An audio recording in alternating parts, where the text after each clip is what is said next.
Ayo, everyone. Hello, and welcome back to the Akashic Records. Lizard. Hi, everyone. Why does that have a pop-up? That's odd.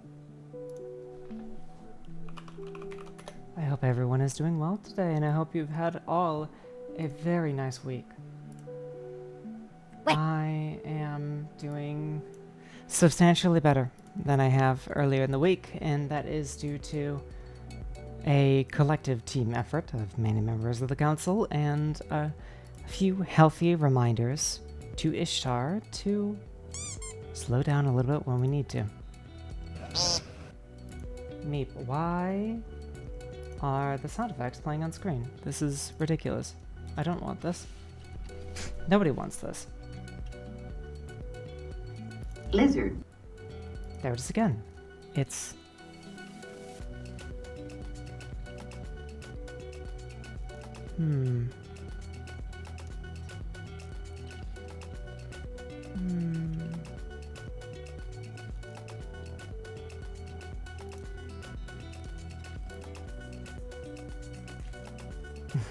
What? What's the matter? Yes, look at that. The animation was enabled in global settings. Why is that? That should be fixed. Somebody, please, go ahead and test it. Ah, too slow. I tested it for you. Lizard. Excellent. Looks like it is back to normal. So yes. Hello, everyone. Welcome back to the records. It is very nice to see you all.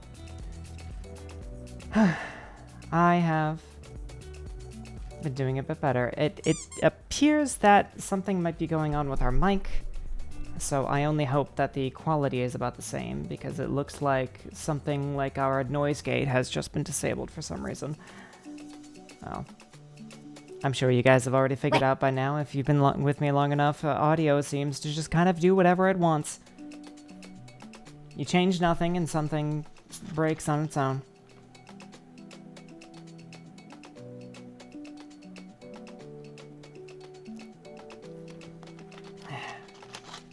This is very relaxing music for what it is that we're planning on doing today. I'm sure since I'm here, nobody can really doubt what it is that we're going to be doing. We're going to be finishing something that has long been withstanding. Yes, I am doing better. Saloon was clever enough to, in a very short moment of being in control of the body, buy a few books that we have been eyeballing for a while. And they came in, and that meant that my goodness. That meant that we, had an excuse to get off our PC, not play any games, get into bed, get comfortable, and just read. Lizard. And we've already chewed through immediately both of the mangas that we got. Lurking Wife Michu Teaches Me Blockbench. Wife. Interesting. Oh, Lurking While Michu... Oh my goodness. Do I need new glasses? Yes. Feel free to work. Feel free to lurk. That's the word I was looking for. God damn it. I'm all flustered now. Hopefully Michu can make it as well. That would be nice. But I am glad you are having a nice time in the server. I understand you also had a lot of fun with Ishtar and Blaine in Marathon. Had some very good runs, it seems. Flubstered Lizzie is... Flubstered. I like that. Flustered because you flubbed.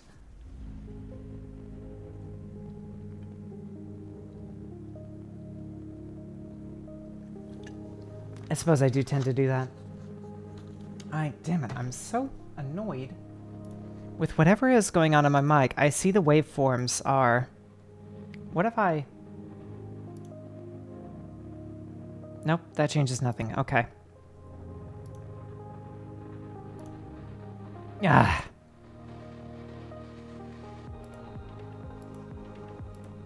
I simply don't know.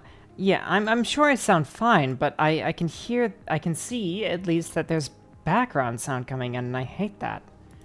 I hate that a lot.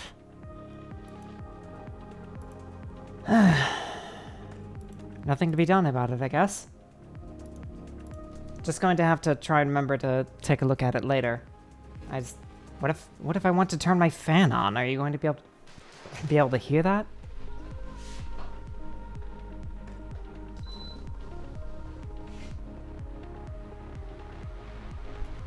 Oh, you can. Oh, dear God. Wait. No. No. You can't know that I'm a human being. You have to remain in the assumption that I'm some kind of otherworldly being. All I can hear is the beeping from fan, yes. Well, I saw the waveforms jump up quite a bit once the fan was actually blowing towards the mic. It's whatever. I'll just... It's not as warm as it is usually right now, so I can probably do fine with just the overhead fan.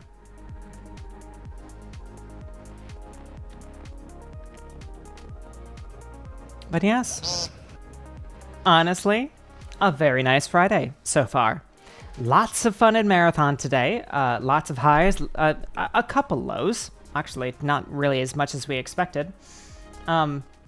We had a fantastic winning streak, it looks like, that was ended by some people that Rizu and I are rather confident were probably cheaters. So, well, it had to happen eventually. And considering the levels of the people that we actually looked at later on, in terms of everyone that we encountered, we did very well. Liking cheaters, I agree. They're actually quite a bit of a problem in the higher stakes game modes and areas, so it's not entirely surprising. Thank you. I mean, it wasn't me. I wouldn't perform nearly as well as Ishtar did, but... Well, I'm not bad. And the game is fun, so I wouldn't be opposed to playing it more myself, but we have been trying to remind Ishtar to slow down a little bit because she has been no-lifing Marathon a little bit, and being that mentally active is exhausting in long periods. It's better in short bursts. Kind of sounds like you're giving up and letting Ishi win. Well, maybe. I think it may be a good idea to spare Ishtar's ego and not trying to pursue a competition with this. I have already outdone her on quite a few things, and she might kill me if I somehow manage to overcome her prowess in tactical shooters.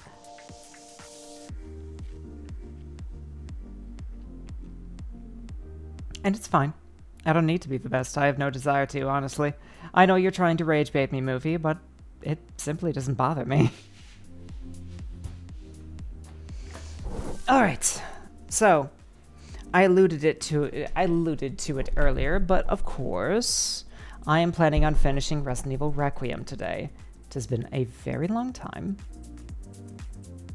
We've done quite a few streams of it, and I am told on pretty good authority that we are pretty much towards the end. That all we need to do is enjoy some cutscenes, and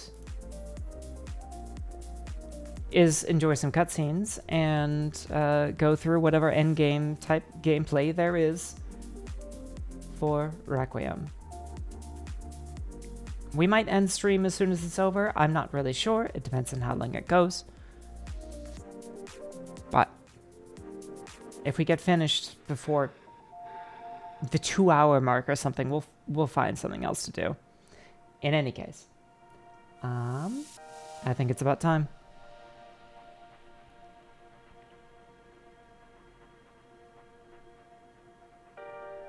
Now, where did I put it? Oh, God. Oh, God. What the hell?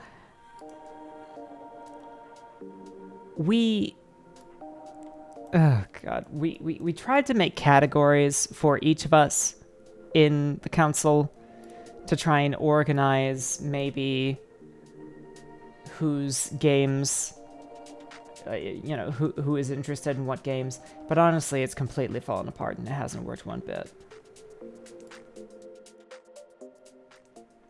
I don't even have my own category, apparently.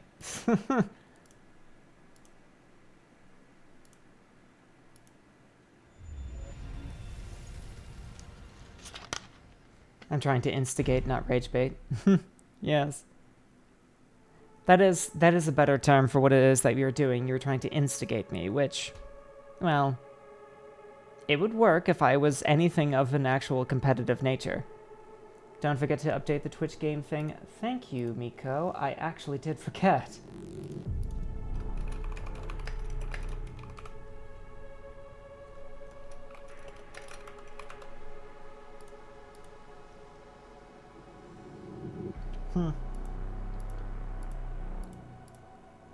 Yes, Moofy, who has been singly active in this chat, has completely forgotten. Leon is defeated by Xeno's special abilities, but Grace's quick thinking allows them to escape. As Leon's condition worsens, he conveys his unwavering will to... Okay, Still never mind. Ways to go. I wonder if Leon's made it yet. So, I think I switched in the middle of this end section. But I believe I remember that we had a little encounter with Lickers, and I had some complaints about the nature of blind enemies in video games, because they're never actually blind. In case any of you wondered, blind enemies in video games are never actually blind. They can just only see you when you make noise. And yes, there is a very big difference.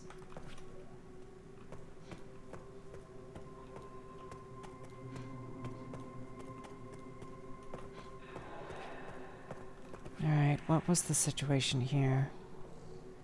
We have a lot of ambient zombies walking around. 10, 90, 20. Did we go to that safe? I don't think we did. 10, 90, 20. Wait a... What? Oh, that's a liquor right there. Holy hell. That would have been a very annoying start to the day.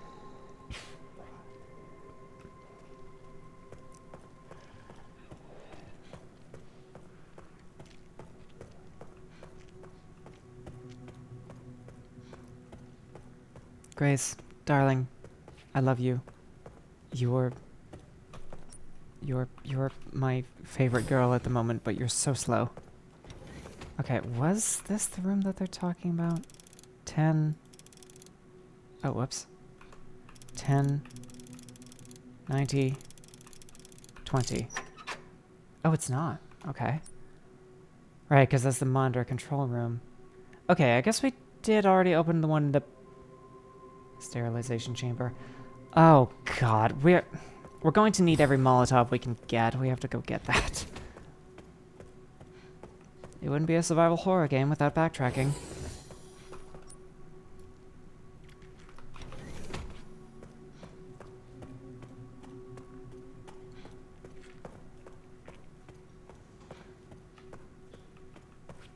Am I hearing movement in here? Oops, that's the wrong way.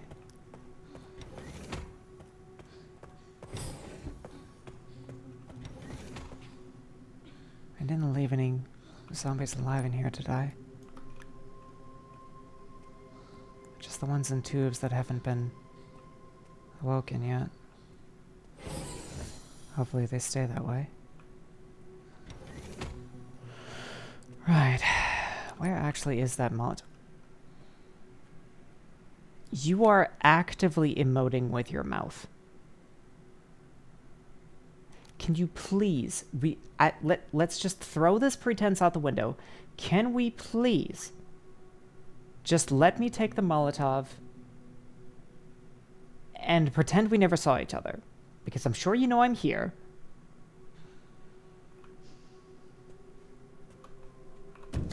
I hate you so much. I hate you so goddamn much. You are a waste of oxygen and my time.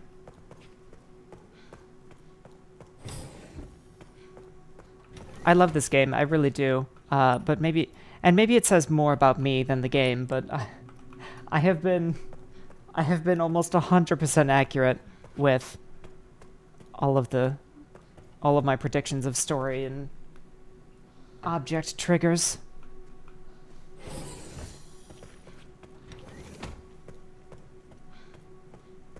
He's just taking a nap, eating some taffy, dreaming about eating brains. And apparently, us silently removing a bottle from the bed next to him woke him up.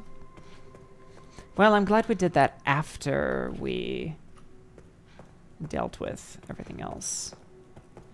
Because he's smart with a big brain. I suppose.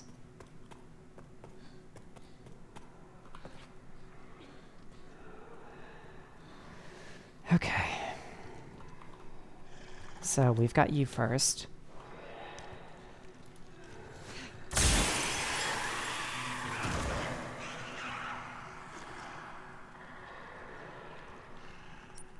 And I think we have enough bottles to... Yep. I don't know how your brain fills that little head. It's not little. I've never had someone tell me my head was small before. Ah, shit.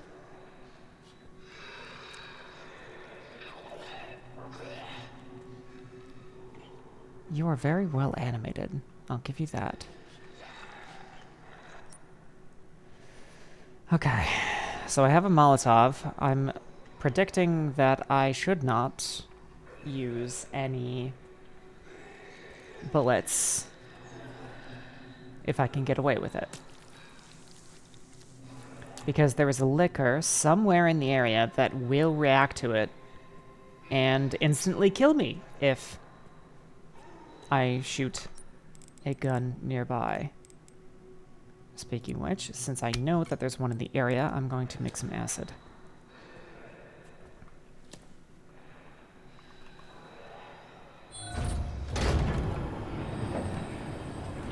Yes, the hit bag. Oh my god. Oh my god, I forgot about this. Look at that.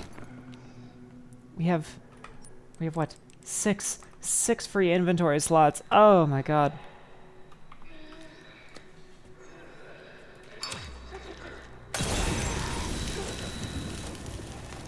I quietly burn to death while I watch.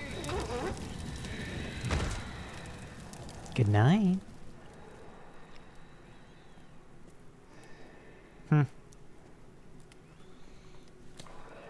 I feel I'm not as fun of a sadistic sociopath as Ishtar is when she fights people in Marathon.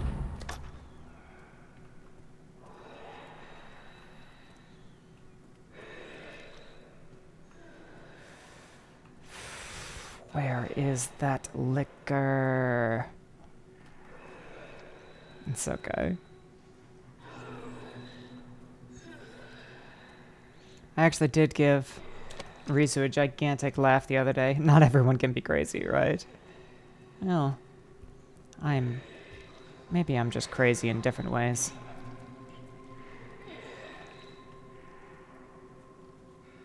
I don't see it. There you are, you wicked beast.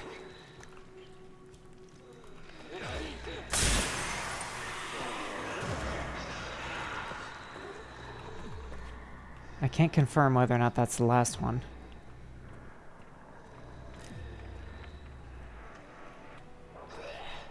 But if I'm lucky, hearing range for gunshots seems to be pretty low, so I can kite this thing in here and then take care of it in a separate room. Okay, no otherworldly screeching heralding my immediate doom. I would say we are probably clear.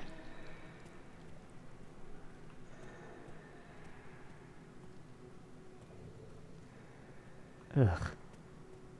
It actually moves when you walk over it. Somehow that bothers me. Break over, back to work I go. Alright. I wish you the best of luck at work. Ah! There's another one.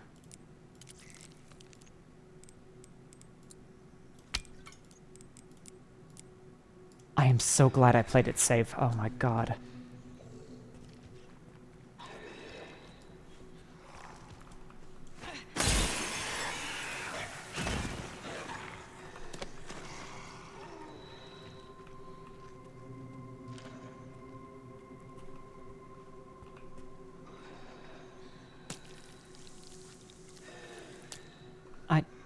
I don't know if I'm a fan of where it is I'm gathering that blood from.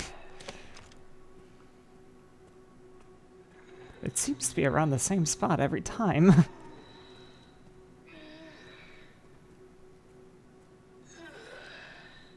Oh, I think you're inside. Right.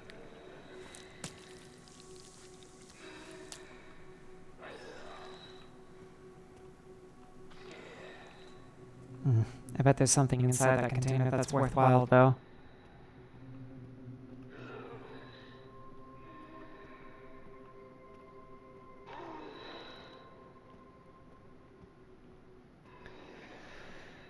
As long as it's not another liquor, I should be fine. Ah, yes, blood. Excellent.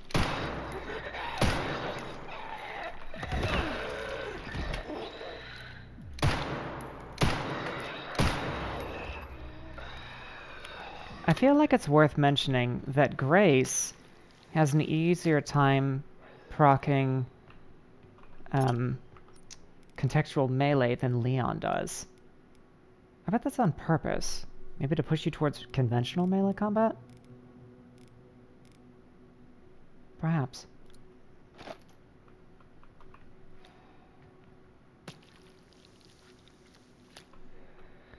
Because I've been thinking about that for a while.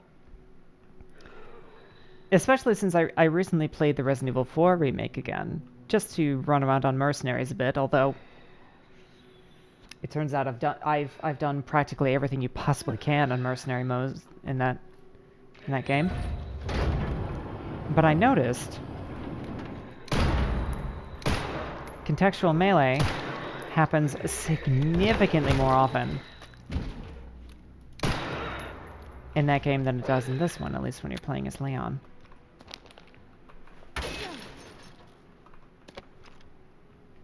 Wow, they really are just showering us with supplies. Oh, there was a note here.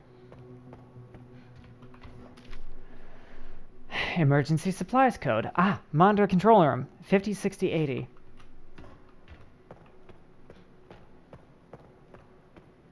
Supplies for no reason must be safe. Yes.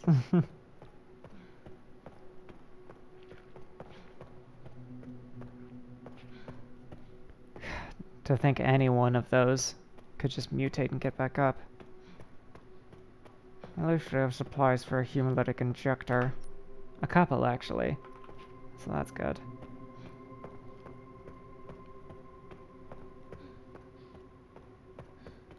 $50, $60,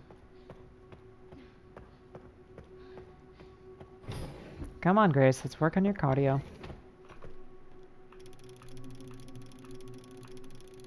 $50, $60, $80. What? Did I... Oh, the directions. Right. I forgot that's how analog saves work. Okay. 50, 60. I think it was that to 80? Yes, okay. Empty bottle, bottle of acid, and an med injector, and that was an achievement for opening every safe in the main story. So that's what I would call very cool.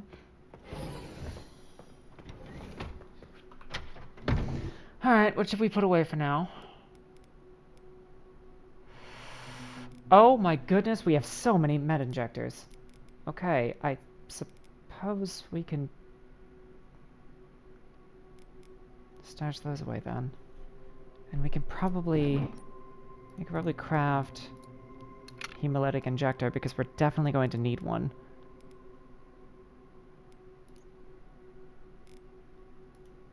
That didn't really free up as many slots as I was hoping.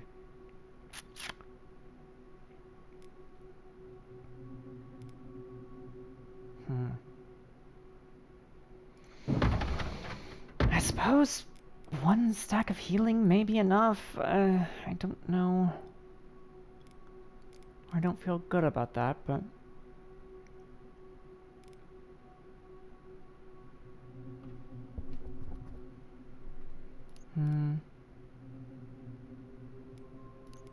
Yes. You know what, since we're in the area, we might as well save.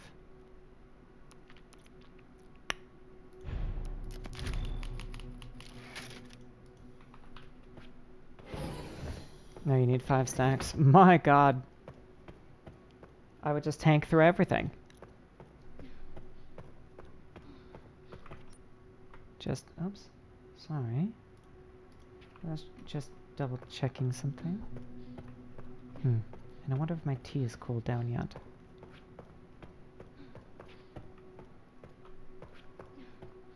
God, there's more crates up on the catwalk.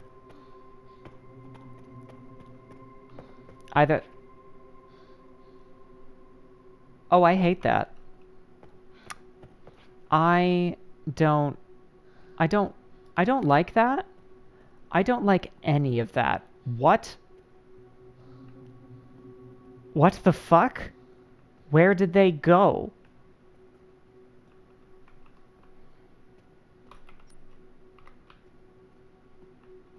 Where? What?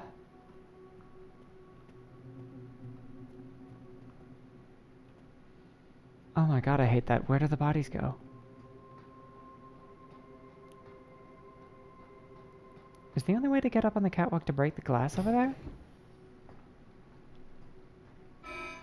AI Control Center. No. Oh. Reboot failure. No response. Huh. Containment protocol inactive. Containment protocol inactive. Very glad I killed everything.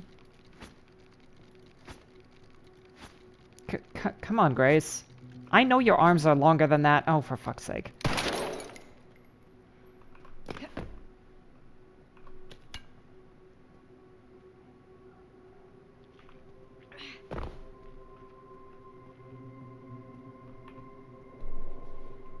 Floor plan. I'm in the ops room. And we just went through the bioweapon repositories. What does it mean we're trying to get into? The archives? I don't understand this place. I'm just going to overwrite that one.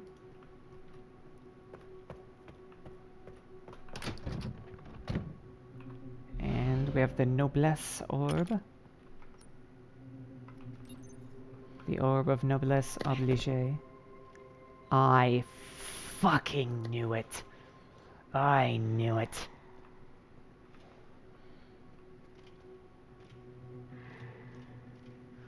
How am I going to drop down without passing it off?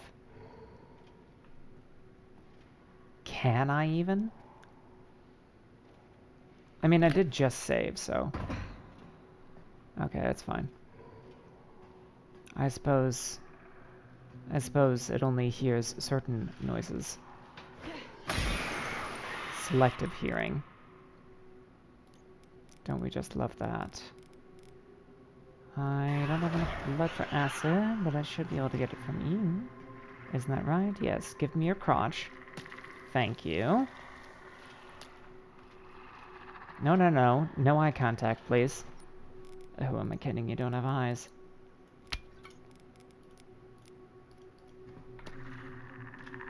Alright, come here. Goodbye.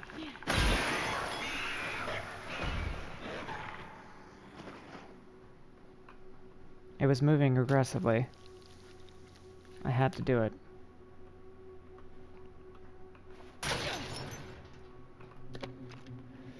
Scrap.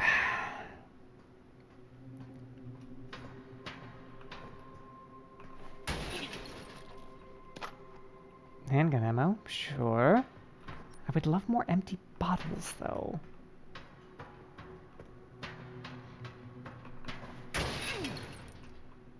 Oh, thank you! Exactly what I asked for. Alright. So was there any point to this other than getting supplies? Caution, no open flames. Well, about that.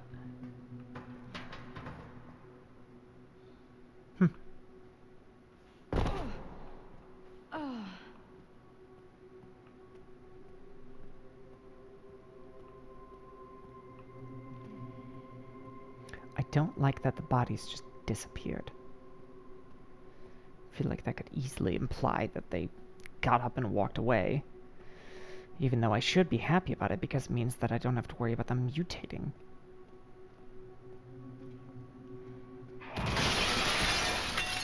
Oh my god. Okay, I hated that.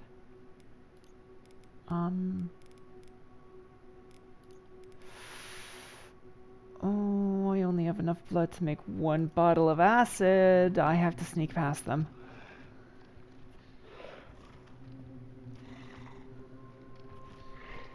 Actually, wait.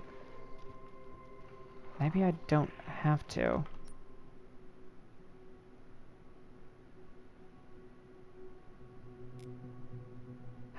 How big brain do you think I am, everyone? How exceedingly clever do you think I am?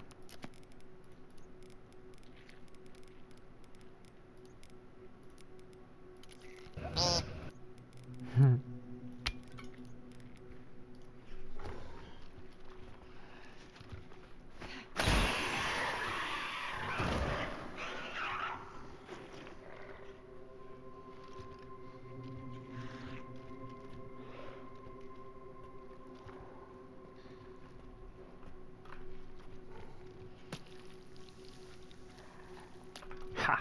Perfect.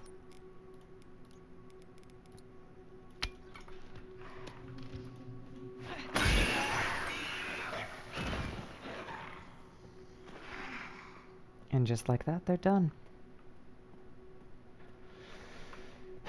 Running low on blood, though. I can't make another bottle of acid, so I hope that wasn't too much of a gamble.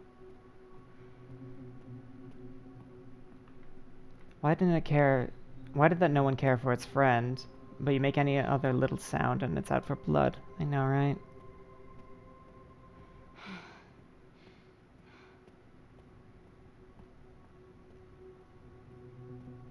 Well, if Grace is relaxing, that means something terrible is about to happen. I really hope that's the end of the liquors, though, because we don't have any more blood.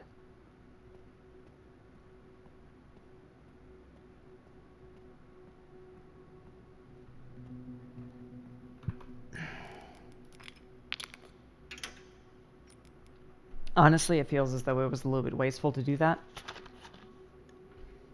It feels a little wasteful to do that, because I could have just easily snuck past them, but something about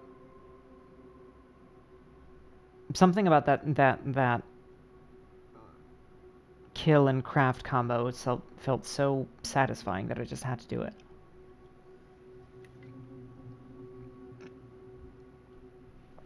Poor Grace needs a shower so bad. If she's half as neurodivergent about being dirty as I am, then she must be in hell. I think she's already in hell enough that she isn't really paying attention to how dirty she is.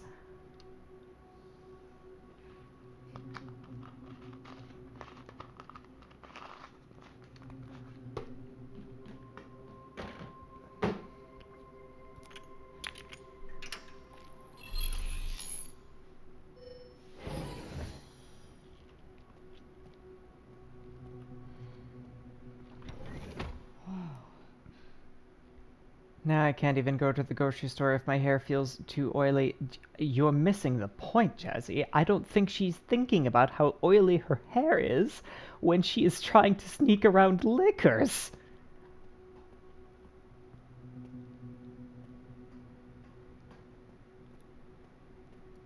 It certainly wouldn't help, but I'd be kind of worried about my ridiculously high cortisol levels.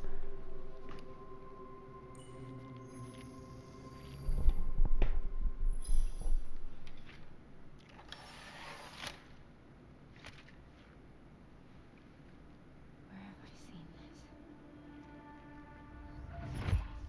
this? Something important. I'll explain later. Alright, that was taken from her. Well, oh, never mind. She had the one. Now she has the other.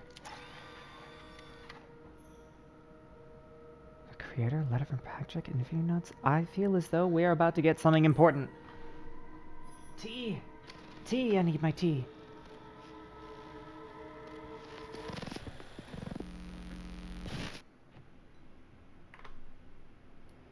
Fuck this guy now, right? Shutting yourself away in a dark room like this is quite the change for you. After the life you've led. Life takes unexpected turns, don't you think?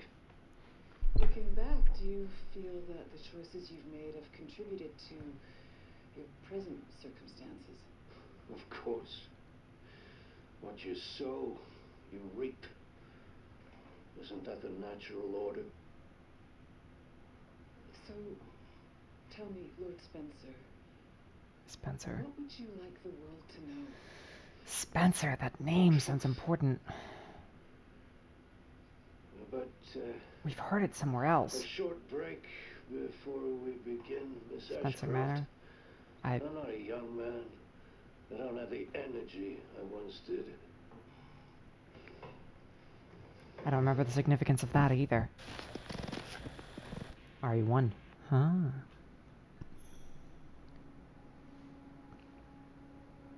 Where would Mom hide this?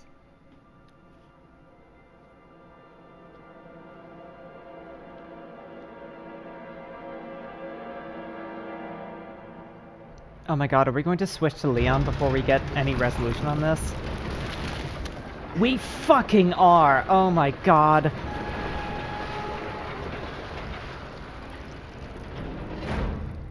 Oh, they're just drip fading you these last few pieces of the puzzle. You alright, Leon? I am now. Grace cleared the way for me. That's not what I'm talking about. Your body can't take much more. I'm gonna settle this. I have a feeling we're not going to be able to fight at Just full send us a check capacity. before immediate evacuation.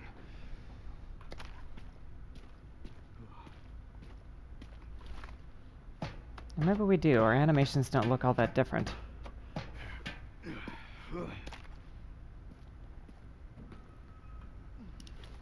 Yes. Containment breach. System-wide surveillance failure detected. Yes, everyone can enjoy Leon a little bit longer. I'm actually surprised. I really thought that we would not see Leon again after this. Not that I mind. Playing as Leon is very fun. Look at this. All this goddamn gunpowder and nothing to use it for.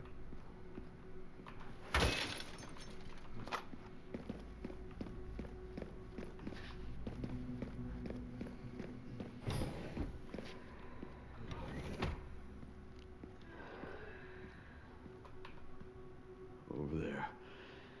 Easy as pie. Why do I feel as though Elpis is the one thing that can also save Leon? And he's choosing to destroy it rather than protect himself.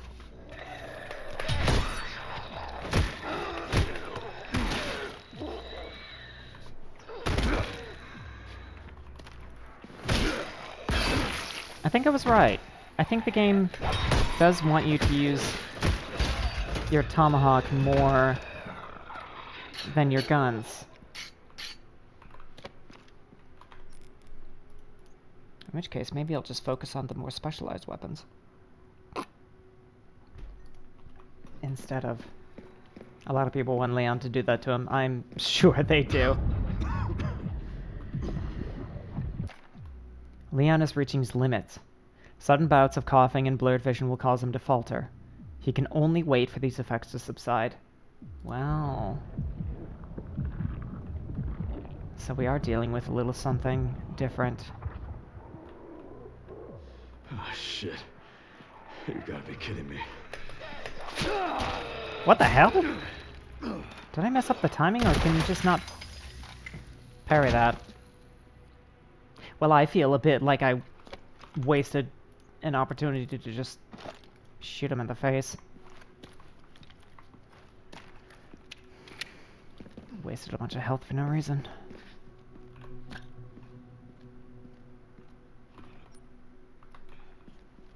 Are these infected weaker than normal? They certainly feel that way. I think it's because they're about average for Grace, which means weak for us.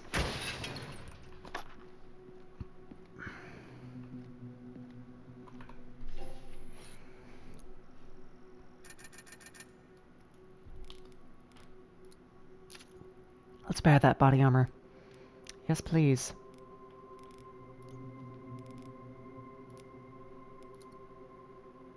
Oh! I forgot we had this. Excellent.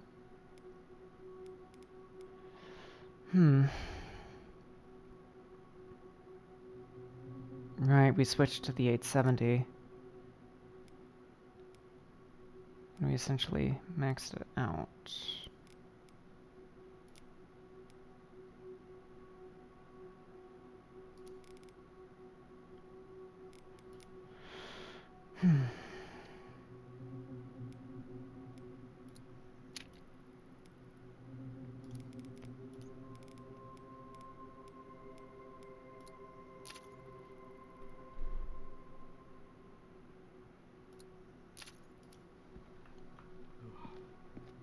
Right, now what? Upper level, Central Refining System Pandora. Middle level, Bioweapon Repository 11. Switch display, you say? Oh. Right, so that's Pandora. And that must be Repository 11. Huh. Interesting. Oh, God. I don't know where to save anymore. Why did they give you so little save slots? It's a deep unkindness to very neurotic people like me.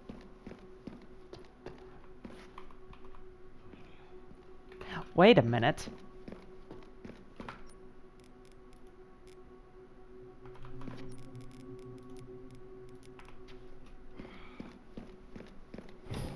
Can we not upgrade the Mortal Edge?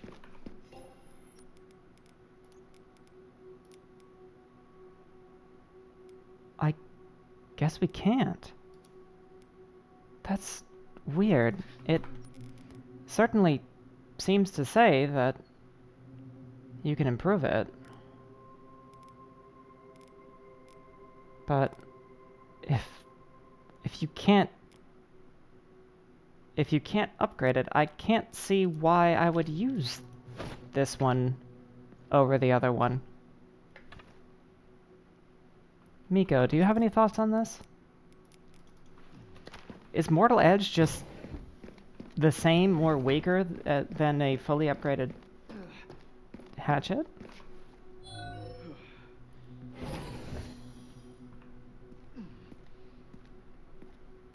Or does it just have more generous parrying window? Because it said it has excellent parrying capabilities.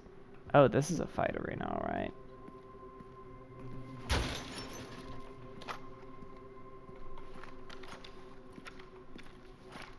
I think Mortal Edge is there for if you didn't upgrade it, but with the secret upgrades, Leon's is stronger. Secret upgrades? There's secret upgrades?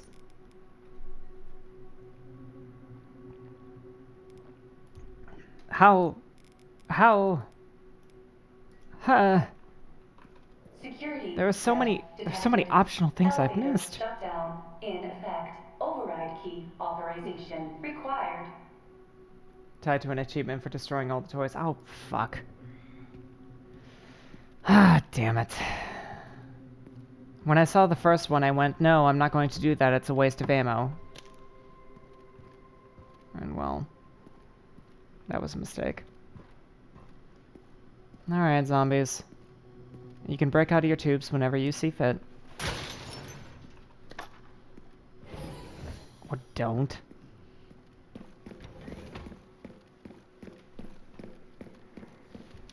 It doesn't... Oh, damn.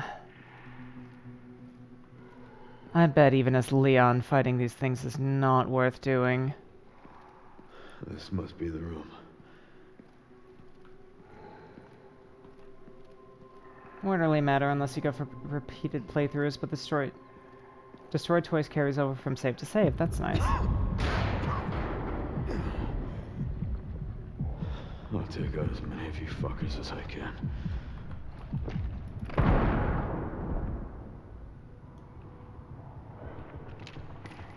Wait, that's it? One shot from Requiem? Maybe I'm actually fine.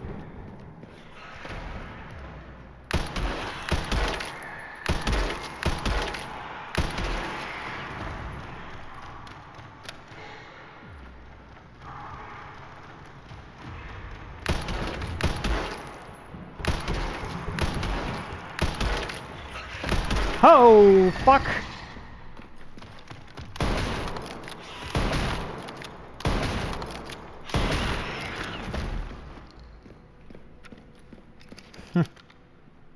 Almost got me there. I remember when just one of these was a big deal in this game, in the first game. And that just goes to show how strong Leon is. God damn. Leon is a physical and tactical specimen anyone can appreciate.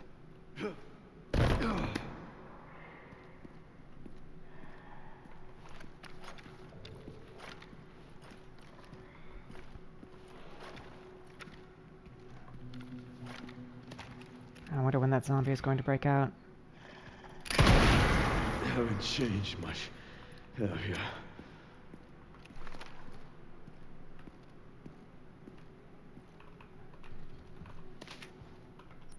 Do I have...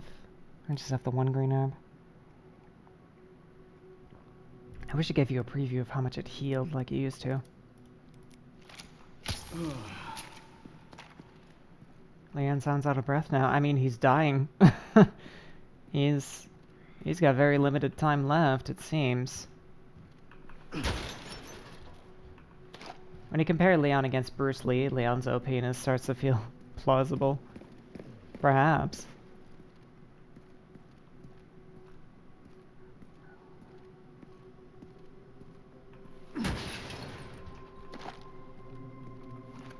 I just love the sheer mythology around the man.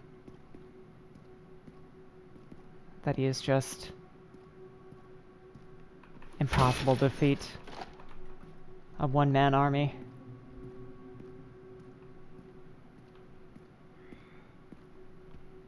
Oh, this is going to make a bunch of noise or do something. Or not. Okay, that's fine. It's not like there are any liquors around the area anyway. Oh, well, I spoke too soon. Fuck you.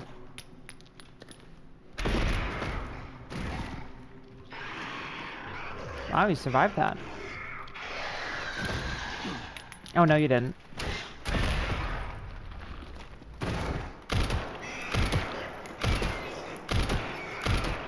Remember what I said about they can see you when certain noises are made?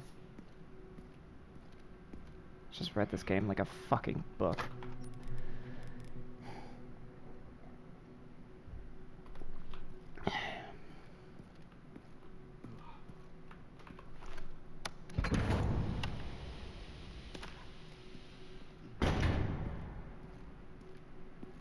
And he's constantly haunted by his past. That's sure as hell true. But that's just a testament to his mental resilience as well. You want to know a fun fact? I love fun facts.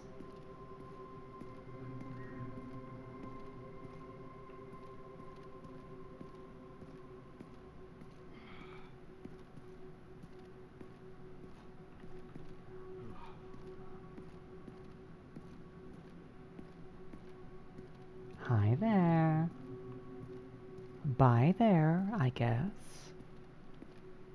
I'll just take that and put it inside me.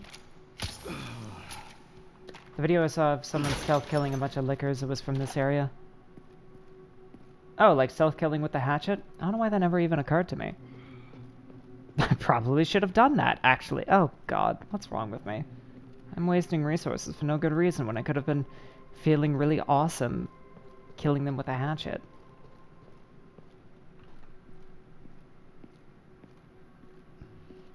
I keep trying to play this like it's Resident Evil 4.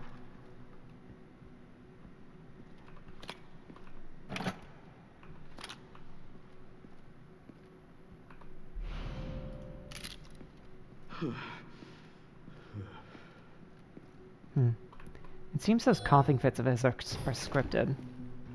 Because nothing has actually happened in the heat of the game. I don't know if that's a bug or not, but it was funny. Oh, there's one of them. They aggroed them all and broke LOS, and then they all walked away in a line, and they just took him out in a line. Can I just mention how funny it is? How truly stupid it is that breaking line of sight on a blind creature makes it drop aggro on you.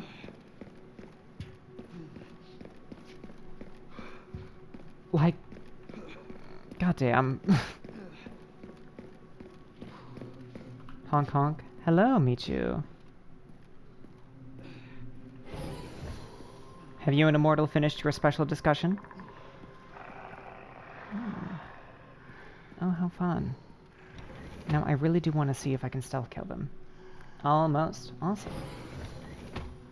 It maybe makes sense that they sensed vibrations in the air or something even then. Yeah. Well, there's so many of them clumped up. I could just... Couldn't I? It beeps!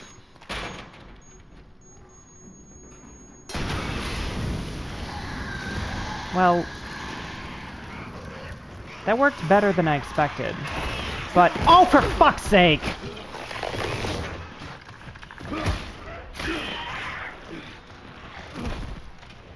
I didn't even make noise! God, just for once. Just for once, I would love to play a game where the blind enemies are actually blind. Ugh. That's so infuriating.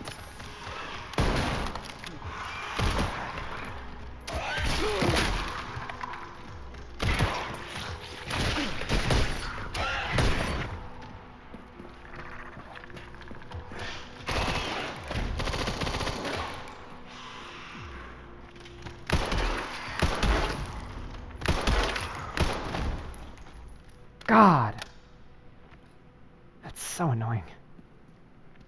Immortal's Minecraft skin can now blink and chat locally. Text messages will appear above their head. That's so awesome.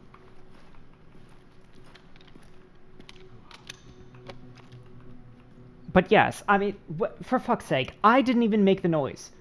The explosion came from the propane tank, and yet they came after me because they can just see you as soon as you make noise. They're not actually blind. They can see intent, yes. They can fucking smell you or something. God, that's so annoying. It could be so interesting. And in every game like that, it always could be so interesting and cool and a fun bit of gameplay, but it never works the way it's supposed to. They never actually do it. So it's I would love to see a game where they actually program the AI correctly for that. Instead of just taking the lazy way out. Warning, autoclave compromised. Pod lockdown unavailable. Memory corrupt. Self-repair functionality offline. I have a feeling it's about to get messy. Airflow monitor warning. Called it. Unavailable. Oh, yes, of course. Yeah. These are scripted. Let's get this over with.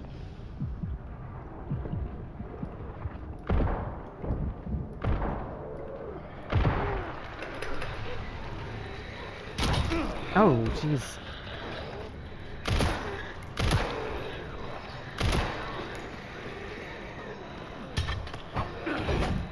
That. Well, I guess that's fair.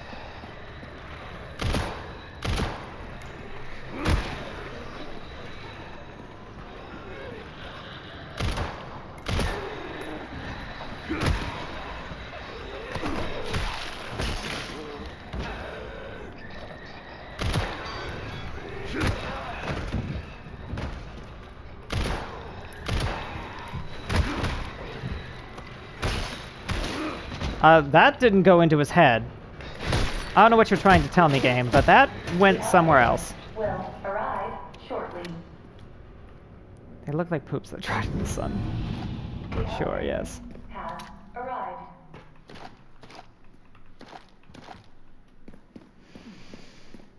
I remember the clickers in The Last of Us 1 being a good blind enemy type. Well, that's good. Because I can't waste any more time here. I feel as though I've played quite a few games that have blind enemies in them, and I have never seen it executed properly. It's always been, Should go. it's always just been a dumb gimmick.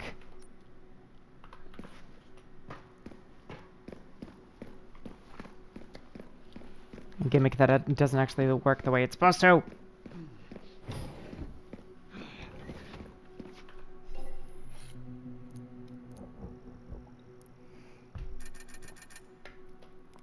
They're usually not done right, yeah. Absolutely. Oh, right, I don't have storage. I just have a shop. What does this do again? Right. Oh, right, I should stop... Oops. I should stop top-loading this thing. A couple horror games get array, but they still usually end up somehow being able to chase you after your scene. Yes. I just... It's something I always wish, and it's something I always attempt, is when I make a noise that would attract them. I always try to silently move myself to a different location so they would investigate where I last made the noise, and then, you know, ideally, they would not find me, but they always do.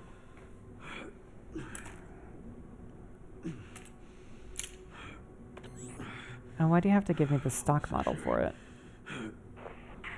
Oh, I think he's finally losing signal.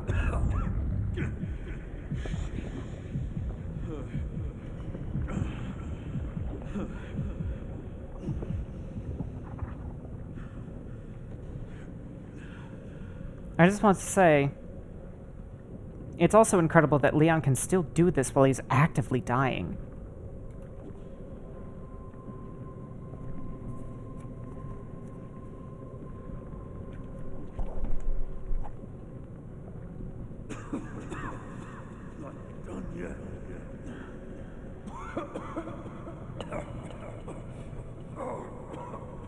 Have they still not said what's wrong with him? He's infected with the T-virus. His willpower is like 36. Yes, he has 36 dots in... or 36 checks of willpower and probably another 40 in health.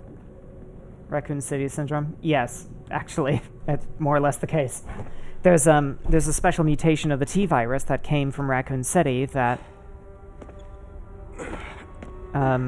notably Grace is immune to, but is killing Leon, and certain people can survive it by just sort of toughing it out.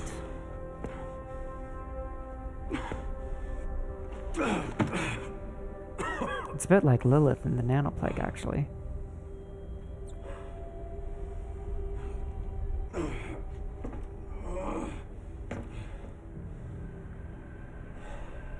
I know an old man's voice on the stairs.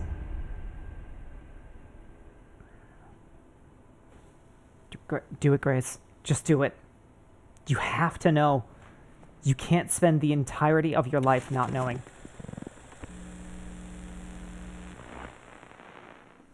What kind of legacy do you want to leave behind? My research opened Pandora's box, unleashing disaster upon the world. Except Elpis, the goddess of hope? Or so the myth goes. A blind hope. What do you mean? Humans cannot predict when death will come for them. This is why they have hope. I was wrong, That's and I am meh. plagued by guilt. Happiness cannot be achieved at the expense of others. That's fucking true. Unless it's at the expense of the ultra wealthy. That's enough for today. Why did you accept my request for an interview?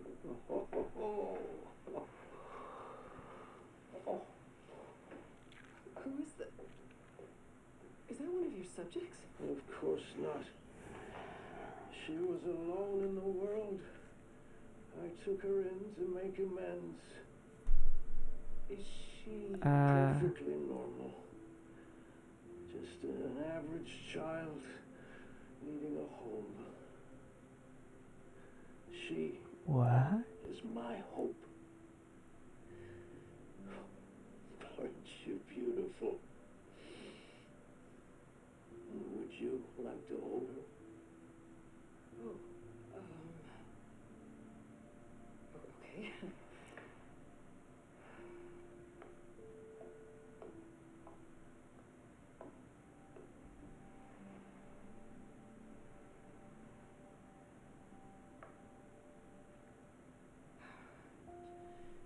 She's adorable. What's her name? Grace. Grace. Really? Is there anything else you'd like to tell me? I've said my piece. I only hope it serves as a requiem for those who have Name drop. passed.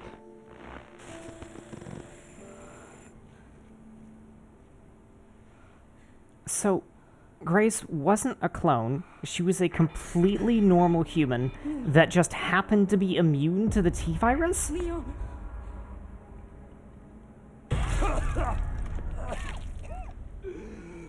What?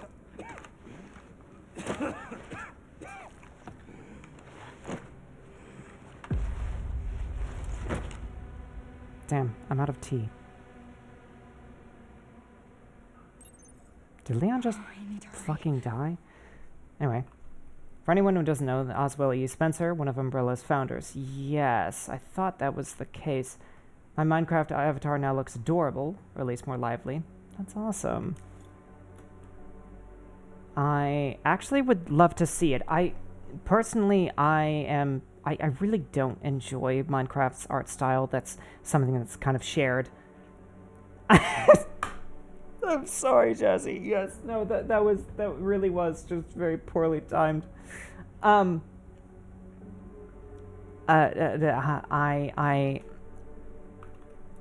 would like to see the potential of what could make Minecraft's art style cute. I would like to see things pertaining to Minecraft that are eye-catching and adorable and pretty, because I have never... It's something that I simply have never thought about Minecraft. You should come play the mod pack which I'm playing, which is entirely reskinned. Well, I suppose since you yes, you bought me Minecraft, so I have to play it eventually. Leanna rubbed Leanna's plenty of tea virus. I was saying that because I realized, oh yes, we're gonna have a bunch of cutscenes. This is going to be a very cutscene heavy gaming session, and I was like, ah, damn, I'm already out of tea, because sipping tea is a great activity for watching cutscenes. It's Oswell Spencer's chair.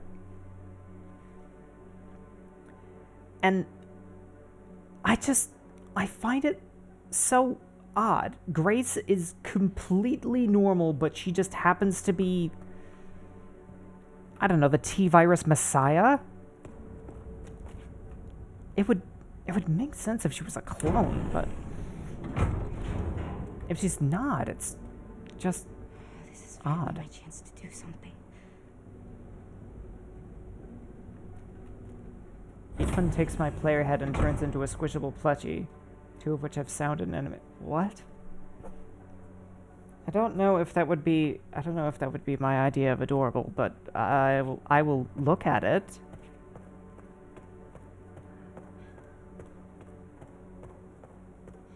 You'll see. All right, I will. I suppose I will. After stream, we'll go ahead and take a look. Leon. Hey, it's me. It's Grace. Oh, please wake up. Come on. Wake up, wake up. Hey, you. I was just resting my eyes. Oh my God, Leon. Oh, let me help you.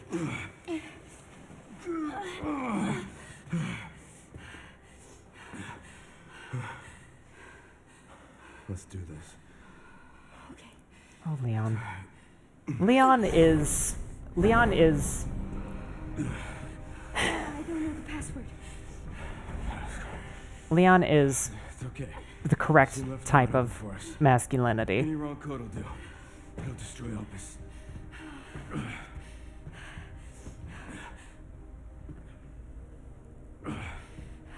Let's try. Grace, whatever it takes. Leon is Come on, dented some iron. time.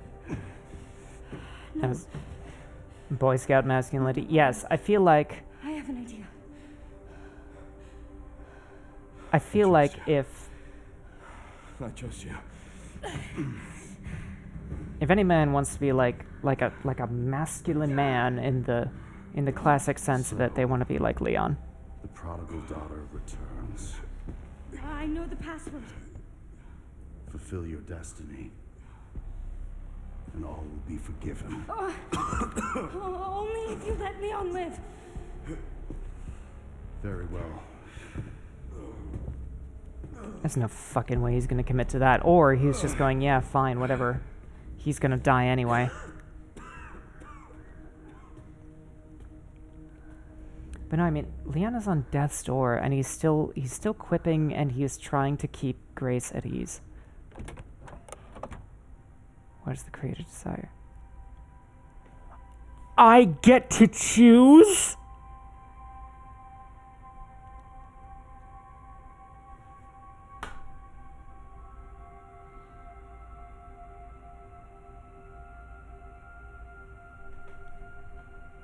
What is Elpis again? I don't fucking know. Are we supposed to even know what Elpis is by now? Because I don't.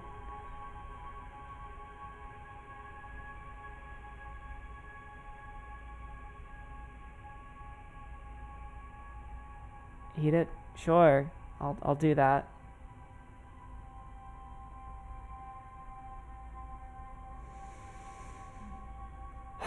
I feel as though this choice is something that determines your ending, if it isn't a fake choice. And it kind of feels to me... Have they mentioned what it does? No!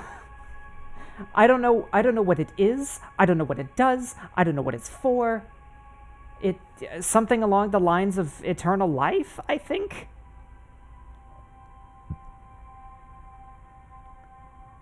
It's named after the Greek goddess of hope. It's true. That would have been a great name for you, Ishtar. I don't know if you're here. No, yes, you're listening. That would have been a great name for you if you had gone with Elpis instead of Ishtar. No, she likes the goddess of love better. Anyway, I feel like what I can probably guess is that the canon ending is we release Elpis because Grace... I can tell you what it is from the wiki page. I don't know. Miko, I'm not going to tell you to tell me the answer. Because I know you're just going to ominously colon 3 at me. But I want to know, did you know what Elpis is when you did this?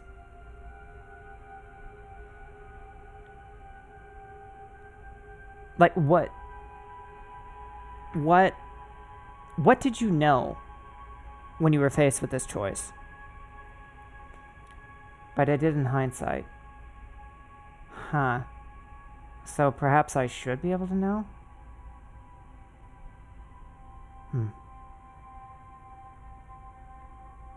Immortal, as much as I want you to cheat for me, I don't think I can do it in good conscience. Should I tell you what it is since it's a single... If it's one word... If you can give me an idea of what it is in one word, I'll take that.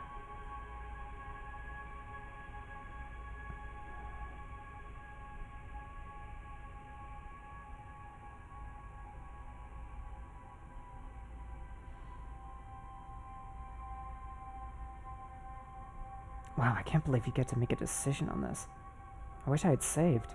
I wonder when my last save is. I kind of want to see the outcome of both choices.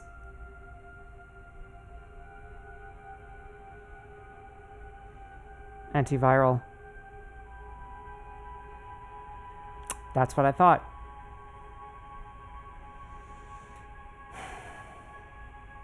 It's a cure. If you choose the bad ending, it'll let you go back to the good ending. Huh. Okay. Please know that you are my hope. She is my hope. A blind hope. Okay.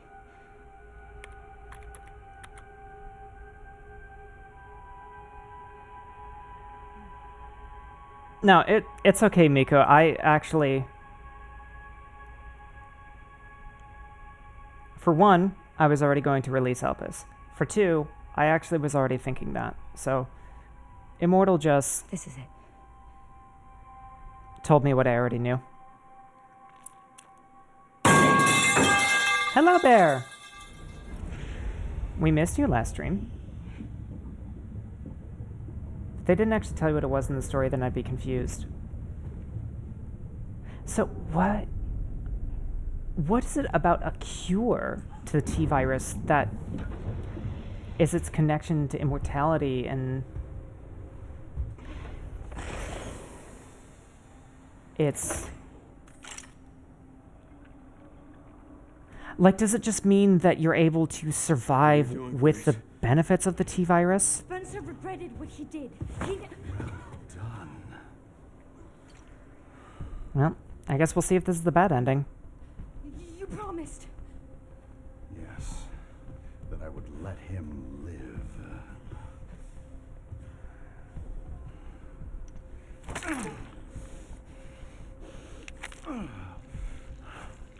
Mr. Kennedy, I give you the honor of experiencing my power firsthand. I'm not sure Elpis is what you think it is. There's nothing special about me. I was never any key. Spencer wanted to make amends. But you released Elpis. What is it? Tell me! Yeah. Everyone thought it was some kind of fruit of the gods. Elpis is Spencer's atonement. It's an antiviral.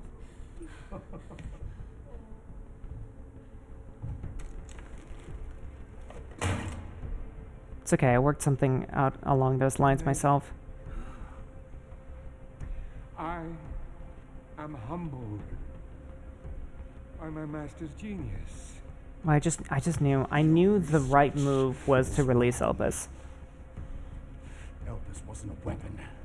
There was never a key. Spencer's paper was obviously incomplete. There was no connection between Grace and Emily. Do you know how much time and money I wasted on this? Don't you see the Oh, well, there's genius? one of your answers, Immortal. With Elpis, He's all one of the fire investors. Weapons are useless. The world order will be thrown into chaos. We wanted a weapon. Instead, Spencer gave us anarchy. I will carry his torch and bring his vision to life. When did you lose an arm? You and Spencer were a means to an end. Yet he outwitted you all. Spencer defied us and paid the price with his life. He was nothing. You are nothing but an imitation. It's over, Victor. He really did just call him Dollar Store Wesker. It's done with you.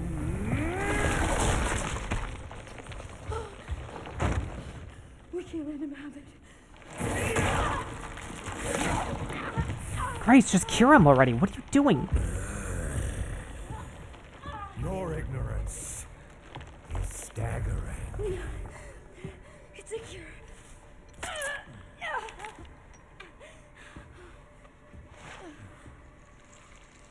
Oh, it's working. Leon, it's working. Wake up. Now, let it all come down. All of it. Grace, what happened?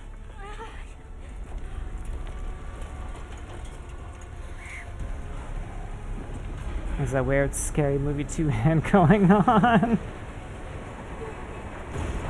Or was it my strong hand? Wouldn't destroying viral weapons be good anyway? I agree.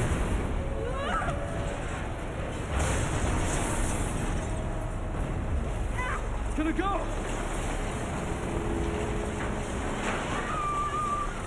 Grab something!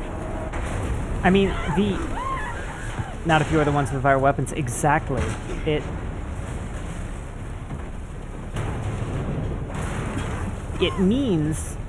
It means that if you are in opposition, Grace! if you are in the opposition of somebody who has viral weapons, you can just cure it. Time to bury Umbrella's last skeleton. Oh, hell yes, I'm ready. Spencer's vision lives through me, and I will see that it is brought to fruition. And how Oh, many that's more a nice will have to range. die for that vision?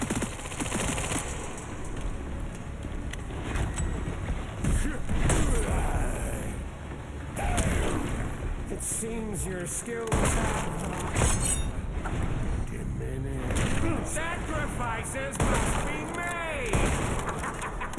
In the grand scheme of things, a few lives are nothing.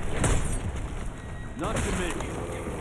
I swore that I'd always protect those lives.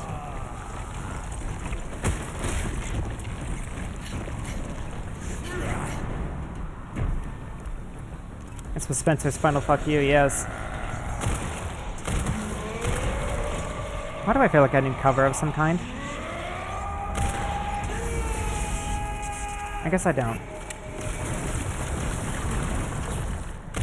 Oh my god, is this a boss fight with mechanics? I think it is.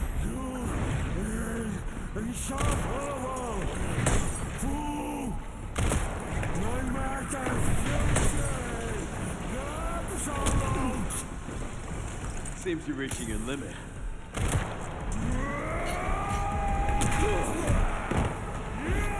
This fight is kind of rad, I agree. It's actually challenging, which is interesting.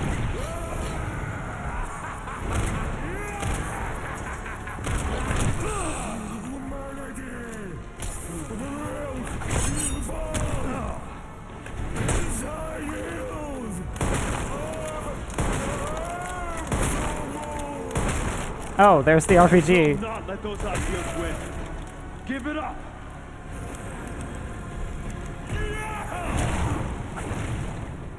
Immortal, removing bioweapons. God, I can't talk about this while I'm fighting.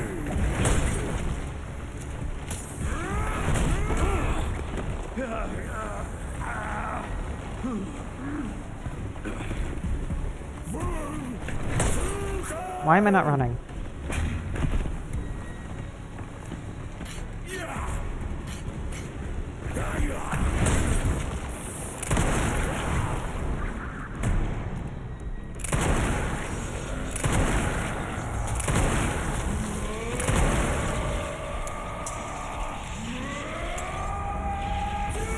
sort of wondering if this is some kind of DPS check situation.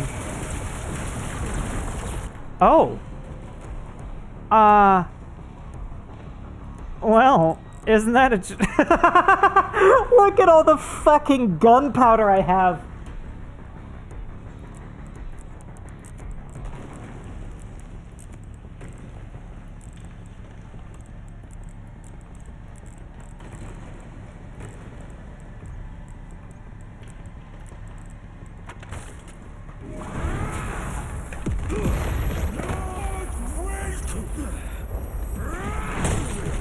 Just need an opening. Just need an opening.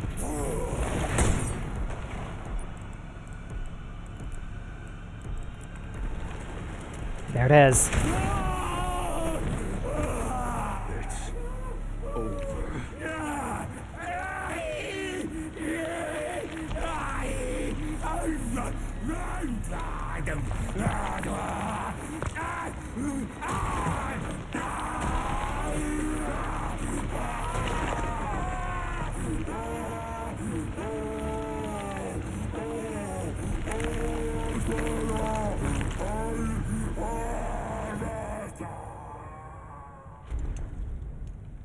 I would love to do that fight over again. Riddance.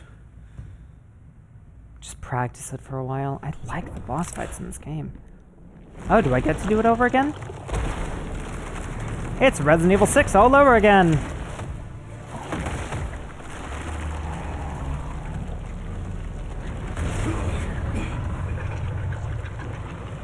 Nemesis.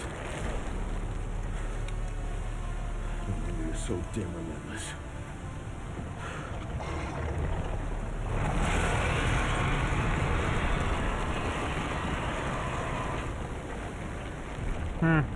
I wonder if I should have saved that RPG.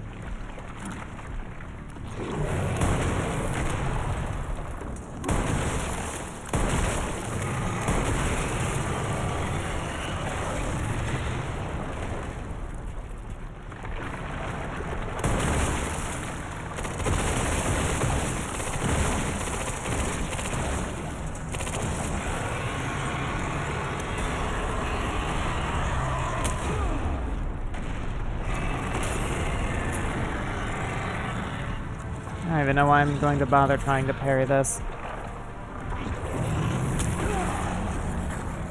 Because I don't know, maybe I can. I can! Oh my goodness. This is like survival horror ultra kill.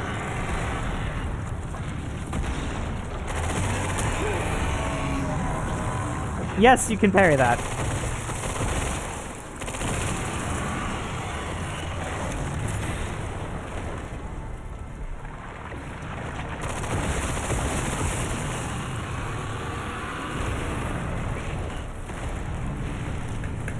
Oh.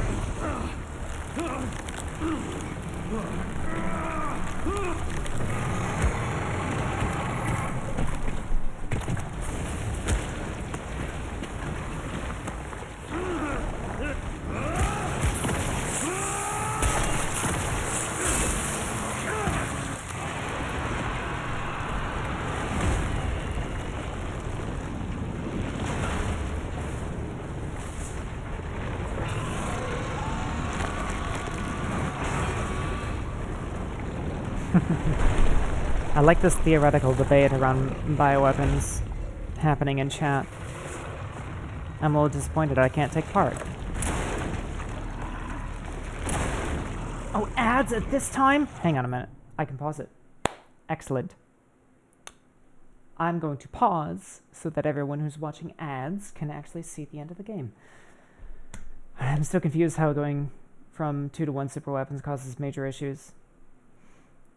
I think it's the fact that all of the world's like economical infrastructure is invested into bioweapons rather than other super weapons. Because it's kind of like with all of the money and resources that goes into developing nuclear weapons now, it's the idea of if suddenly nuclear weapons were unusable. The entire power balance of the world is indicated by this. Oh my god. Gross. Someone remove it. Too late, I did it myself.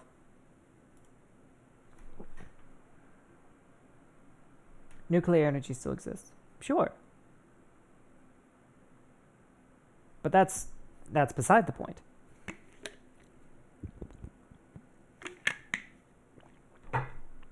The premise is, if we take nuclear weapons out of the equation, if you had a single all-powerful weapon, that can change the landscape of the world depending on who it is that makes the best use of it or who has the most of it, what happens if you simply remove that from the equation? If you make it impossible to use it whatsoever? That is the topic at hand here. The reason nukes aren't being mentioned is because it is just the question that is being asked here, that the narrative beat that is being dropped is simply not related to it. Yes, there is still going to be nukes. Yes, there are still going to be other superpowered weapons, but this is the one that dictates the events of the narrative of this world, and now it is no longer usable. That is the kind of anarchy they're talking about.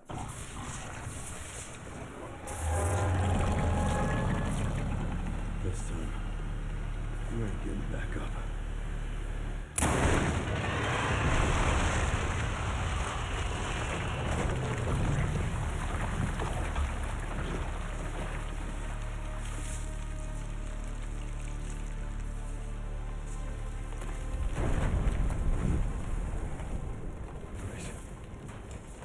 Grace, where are you? Sherry. Sherry, come in. Sherry. Shit. Grace! Grace, hang on. Fuck. Grace.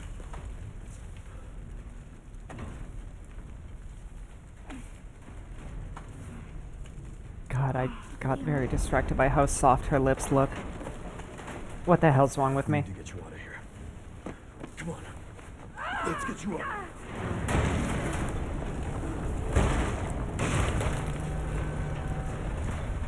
This is like arguing everyone with radiation sickness still has to die because sociopolitics needs nukes.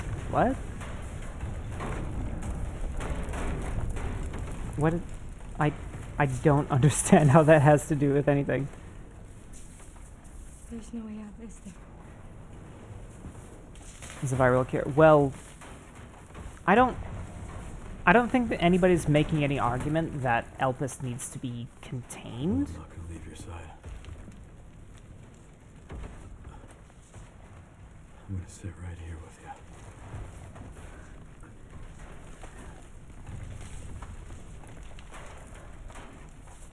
I don't really know. I don't know exactly what the idea is that they want to do with Elvis.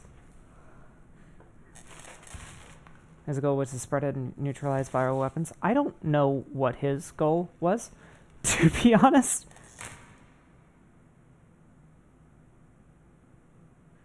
I guess this is it then.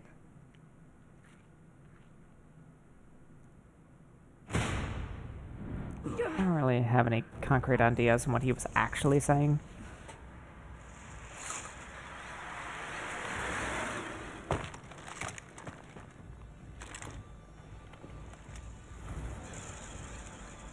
Oh my god, it's Chris.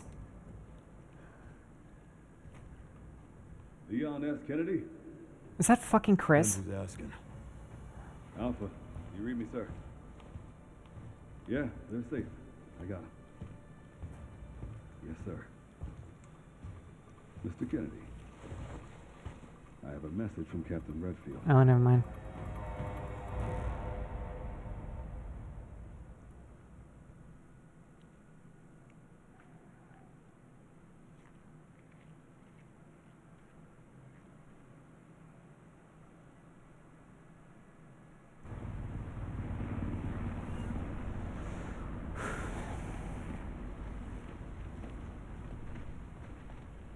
that's the case, Immortal, I'm kind of with you. I feel as though Elpis should be circulated across the entire world. It worked. Feel better than I have in ages. I don't think bioweapons Thank really God. should exist. I'm glad you're okay. They have done nothing but cause suffering. We got a dose with your name on it. We'll be back in action in no time. Oh, maybe Thank you, Leon. maybe what they're aiming to do is Would've just been a kind lot of smoother if Chris hadn't been so late to the party. control the output of it, Where is Chris which anyway? is No idea. I'm sure I'll run into him at some point.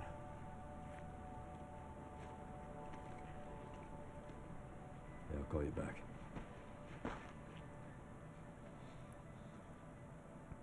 It's over then. Yeah. Opus really was our last hope. Oh, let's pray Umbrella hasn't left us any more nasty surprises. I wish we could have saved him. what if you can? Chris, I didn't hit any of her vitals. She could still be alive. What are you saying? Maybe we can save her.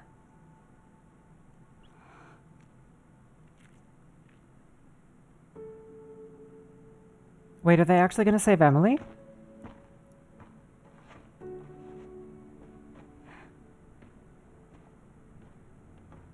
And I do think Miko is on oh damn it. Of an actively trading bioweapons lab located here in the ruins of Raccoon City. The origin point for the worldwide spread of bioorganic weapons. This illegal facility appears to have been in operation for decades. Sources say that the extension of the lockdown and the recent series of mysterious deaths may be related to tragic events in Raccoon City 28 years ago. Evidence seized in Raccoon City has led the Justice Department to reopen its investigation into Oswald Spencer and the long-defunct Umbrella Corporation. Some believe the government deliberately drove Umbrella into bankruptcy. The late Alyssa Ashcroft is credited with cracking the Oswald Spencer story. Conspiracy theorists are already claiming that she was killed in a cover-up, and that the organization responsible is secretly controlling our government. Tonight, in a speech from the Oval Office, the president is expected to reject allegations of any government involvement since the Raccoon City incident.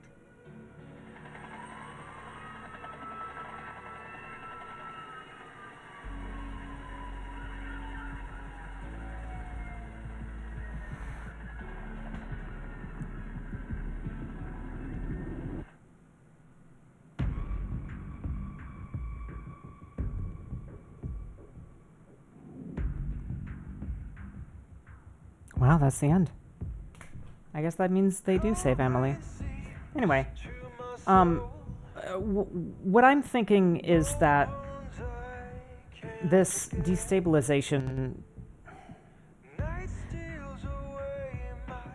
the bioweapons would no longer be effective, but that would mean that whatever powers that be, whatever billionaires and governments are using those bioweapons would do whatever they want to try and re-seize power, and they would more than likely still be stronger than any forces that would try and stabilize. What the hell? What? Somebody followed. We have 165 followers. Somebody followed and we didn't get a notification for it.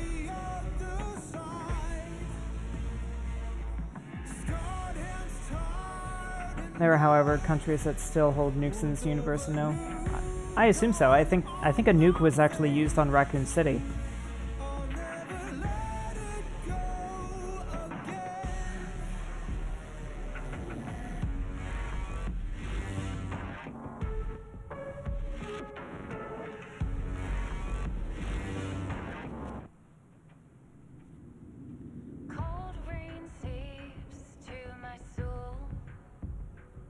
Resident Evil doesn't exactly have the best simulation of politics. Yes, because that's not what people are paying attention to.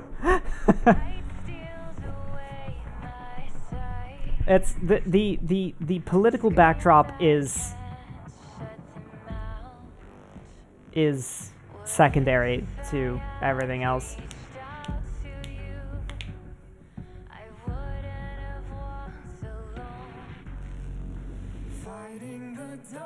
I very much enjoyed my time, and it seems like many of you as well, viewers, enjoyed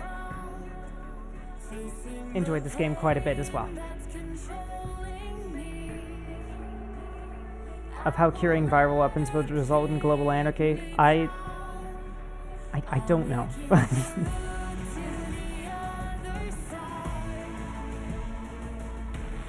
I just don't. Definitely not thinking of politics when I roundhouse kick a chainsaw wielding zombie. Yes, I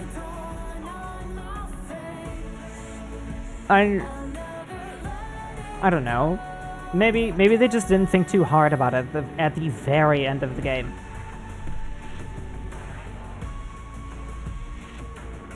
I think it would be funny if canonically he got out, if with the cure he would just accidentally improve the world. I mean, maybe. I'm still thinking that they are definitely still going to use the cure.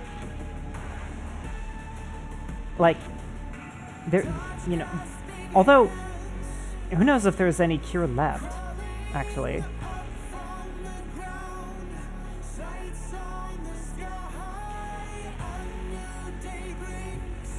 Nothing Gideon did makes any sense. Nothing really about the very end makes any sense. And that's fine, I don't really care. I enjoyed the rest of the game quite a bit. Because I was thinking in the back of my head when he took the samples of Elpis and then put in the incorrect password to destroy it, and I was thinking, why?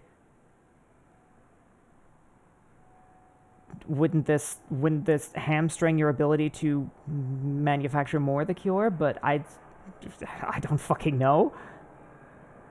When do you want to keep it? Exactly.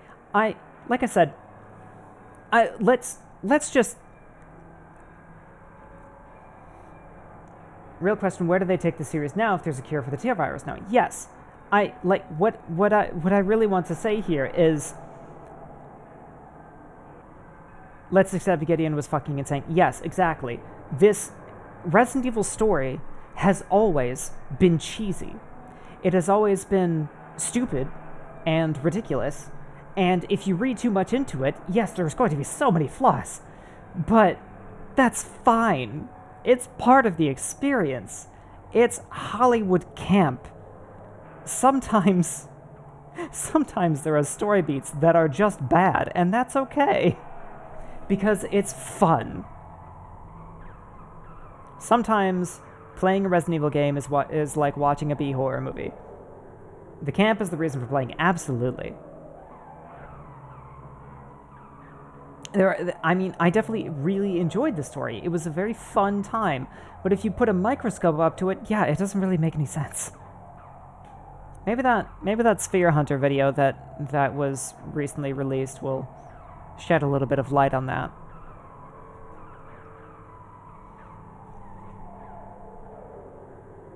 I would have enjoyed them somehow discovering a way to alter the physics of radioactive fission. That I just don't think. I don't know if that really plays into the theme of zombies and mutants. I love the characterization of all the characters. Yes, all the characters are very fun and decently written. They're well written for the purpose that they serve. And I really enjoy that. I really love Grace, and I hope she comes back as a new Resident Evil protagonist if they're even able to bring back Resident Evil after this. I'm sure they'll find some kind of other major bioweapon type thing to use. Although I guess all of them are sort of somehow based off the progenitor virus. Do they bring back Las Plagas? Or was that completely eliminated in Resident Evil 5? Fun fact, Gideon's snake code is an actual code IRL that costs like $4,000. Of course it is. That's ridiculous.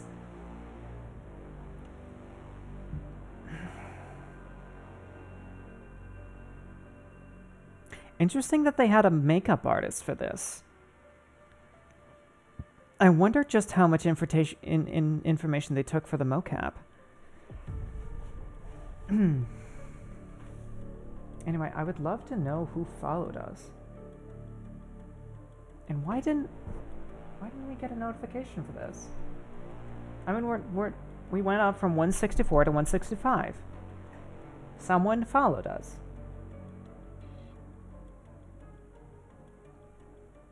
Maybe it was that bot. That'd be very strange.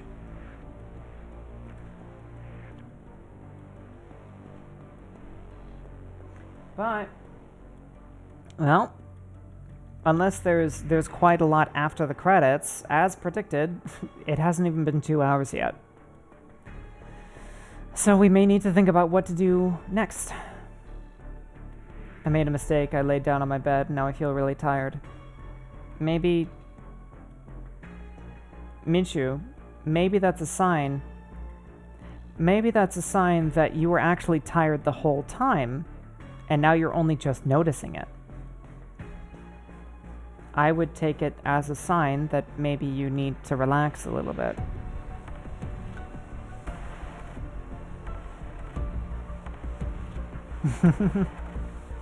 I have quite a lot of experience with random bouts of fatigue and chronic stress.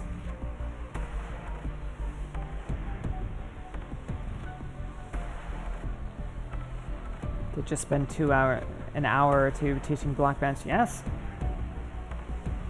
It was, if my timing is correct, I think it was almost 2 hours.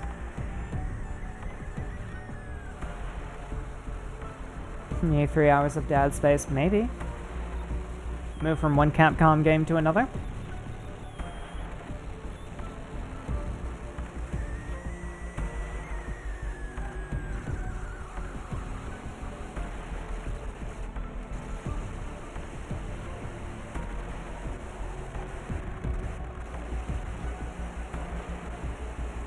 This was a very fun game. Tamara Tactical Gear Development. Huh.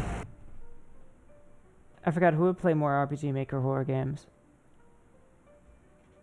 I probably could.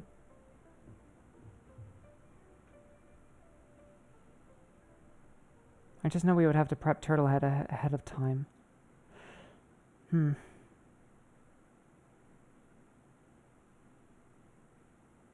I can't say I'm terribly excited for Dead Space, and that would wake up Ishtar, but I don't know. And Sherry's okay? Oh, good. I'm so glad. Emily, yeah, she's doing great. Emily's doing great. I'm actually teaching her how to read. Oh. Wait, Grace. Oh my god, do you think it cured her cataracts? Grace.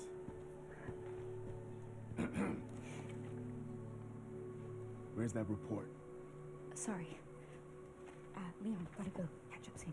Oh, that's so cute. They're still friends afterwards. Oh. Oh my god. Oh my god. Oh my heart. Yes. Emily can see. Oh. Oh my goodness.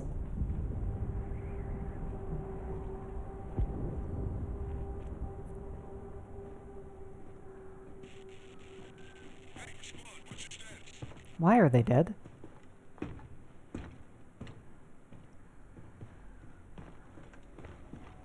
Remaining BSAA forces have been neutralized. Retrieving the objective before they send in the wolves. What?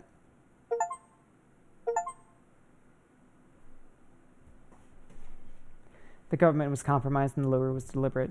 Yeah, but Jessie is wondering. Well, like I guess maybe she knew that it wasn't their fault. Anyway, look at that. Playtime 14 hours. I didn't even realize it had been that long. Unlocked Insanity Node. Wonderful. Behind the scenes video, Grace's report. Special models, concept art. Costumes. challenges. Yes, I have heard that there will be DLC. So, okay. What's Grace's report? 60 pages. Alright. Well,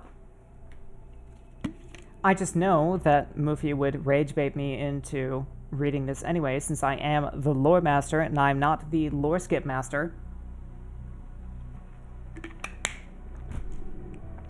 So get comfortable, everyone. In 1998, Raccoon City was devastated by a massive outbreak caused by a viral leak from the pharmaceutical giant Umbrella. The United States government responded by launching a missile strike to wipe out the infected and erected a blockade to seal off the city. In 2004, following a court trial, the Umbrella Corporation declared its bankruptcy. A complete account of the events was never released. However, in October 2026, it was discovered that the city had been used as a hub for the production and trafficking of bioweapons. This report reveals that the established narrative of the Raccoon City incident was falsified and elucidates newly discovered truths surrounding the incident. 1968. To properly understand the truth, we must go back to the beginning of it all.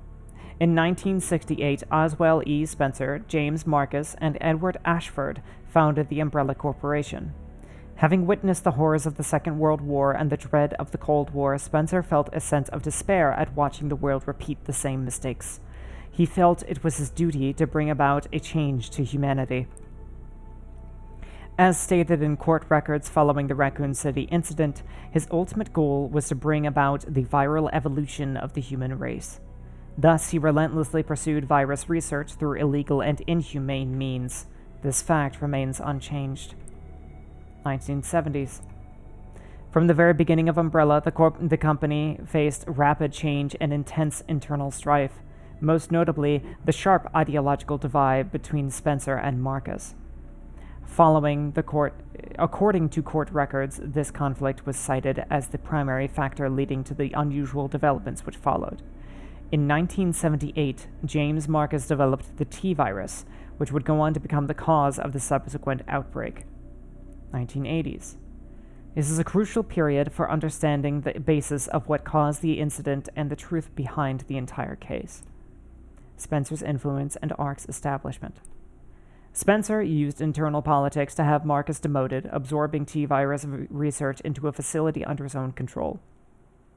From then on, Umbrella began to actively research and develop bioweapons under Spencer's leadership. The underground facility known as ARC, which was discovered during recent events, originally served as the administrative center of Umbrella's research. Several documents outlining Spencer's plan for ARC have also been discovered.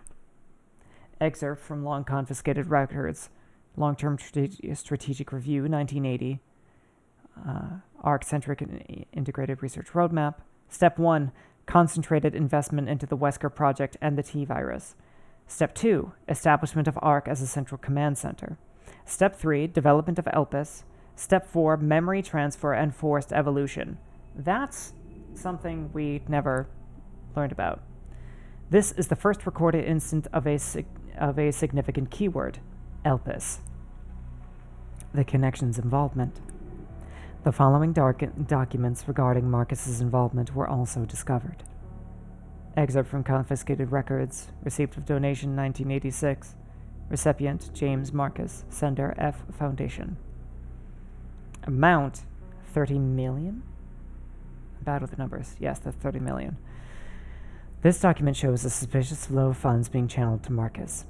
The past FBI investigations revealed that the source of the funds, the F Foundation, was just one of the puppet organizations of the Connections. The F Foundation no longer exists. The Connections is a criminal organization that various government agencies have been sounding the alarm against for years. This illicit group is at the heart of all of this. The evidence suggests that the Connections sought involvement with Umbrella's central operations. Additional documents belonging to the protege of Marcus, Brandon Bailey, have been uncovered. Excerpt from confiscated records, Telegraph Log 1988, sender Brandon Bailey, recipient F Foundation. Preparations are complete. I think it's time they made contact with me directly, don't you? I await a response. This indicates that Bailey took over correspondence with the Connections' succeeding Marcus. Bailey was rumored to be the founder of the Connections, but he may have only been a small cog in a larger machine. We now believe the Connections has deep roots in the criminal underworld since before the 1980s. Much about the Connections remains unknown. Spencer's purge. In order for Spencer to obtain complete control over Umbrella, he used force to deal with any internal opposition and influential adversaries.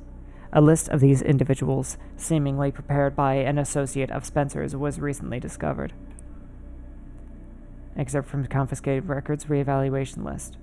Following the CEO's reevaluation protocol, measures will be taken against these individuals: Cheryl Moore, Michael Kramer, James Marcus, and the rest is omitted.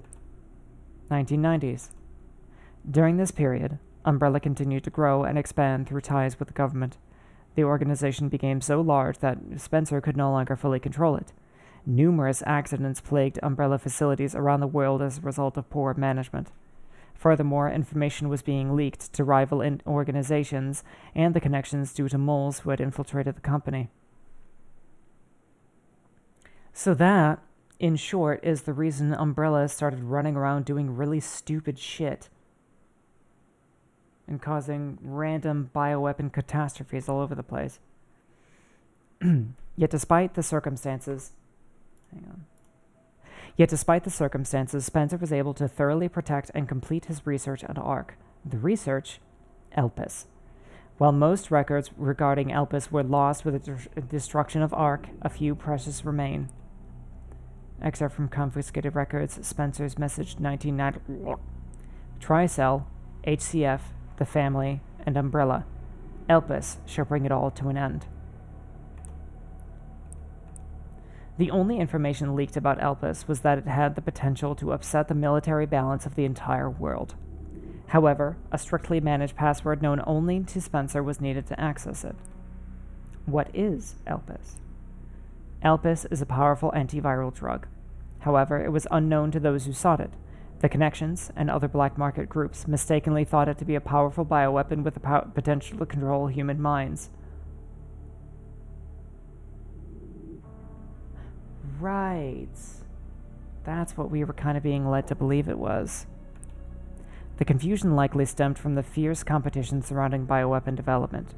It was common knowledge that Spencer, the developer of Elpis, aimed for the evolution and control of humanity through viral technology. Completion of Elpis. Based on the data from the confiscated records and changes in Spencer's behavior, we believe Elpis was completed around the mid-1990s. After this period, the records show a marked decrease in the number of public statements from Spencer. A similar decrease in activity was also observed at the Raccoon City orphanage. Disturbingly, it is suspected that the children at the orphanage had long been used for Umbrella experimentation. Did anyone really not know that? While Spencer frequently visited the orphanage, records indicate he stopped in the 1990s. Furthermore, the orphanage was under the research jurisdiction of William Birkin in the late 90s. Birkin turned against Spencer, ultimately leading to the leak of the T virus. 1998, the Raccoon City incident. The T virus leaked from the Umbrella Research Facility in Raccoon City, causing an unprecedented outbreak. In response, the government decided to launch a missile strike on the city under the pretense of containing the spread. However, this is where we have been misled. The missile strike was not launched to prevent the spread of infection. The plan was formed to disrupt the relationship between the government and Umbrella and shift the blame for all illegal activities onto Spencer. Found records indicate that the Connections lobbied for the missile strike. Excerpts log from confiscated records. First assembly minutes. ARC has been secured. Commence the missile strike. The blame will solely fall on Spencer. With this, Umbrella will be dismantled and will seize their assets. Their goal was the acquisition of Umbrella assets, particularly the thing they believed would disrupt the world's military balance, Elpis. Due to Bailey's involvement, the Connections were aware of Umbrella's inner workings prior to the Raccoon City incident. This set them up to swiftly secure ARC before instructing the government to carry out the missile strike. After the Raccoon City incident, the Umbrella trials. As is well known, I might take a nap. I am in fact tired. Lovely. I hope you have a wonderful nap, and feel free to fall asleep to the sound of my voice. As is well known, trials were held after the events of the Raccoon City incident. Testimony from Raccoon City survivors, along with evidence submitted by the Global Pharmaceutical Consortium, demonstrated the scope of Umbrella's nefarious activities. Evidence against Spencer was presented at the trials by his subordinate, Albert Wesker. It is now evident that Wesker was linked to Tricell, which in turn had strong ties to the connections. Therefore, it is highly likely there was peer pressure from the government and the connections during the trials. In 2004, following the outcome of the trials, Umbrella was forced into bankruptcy. Just as the connections and the government intended, Oswell E. Spencer was held accountable as CEO and he disappeared from the public eye. Acquisition of ARC. The connections and the government seized ARC during the Raccoon City incident. Thereafter, ARC served as a base for the research, development, and distribution of bioweapons. Documents believed to be transaction lists have also been seized. These list Umbrella's competitors, along with organizations that were previously found guilty of illegal activity. Unfortunately, most evidence was lost with the collapse of ARC. Recovery efforts continue, but success is unlikely. Damn. I already snoozed the ads once. Proliferation of bioterrorism.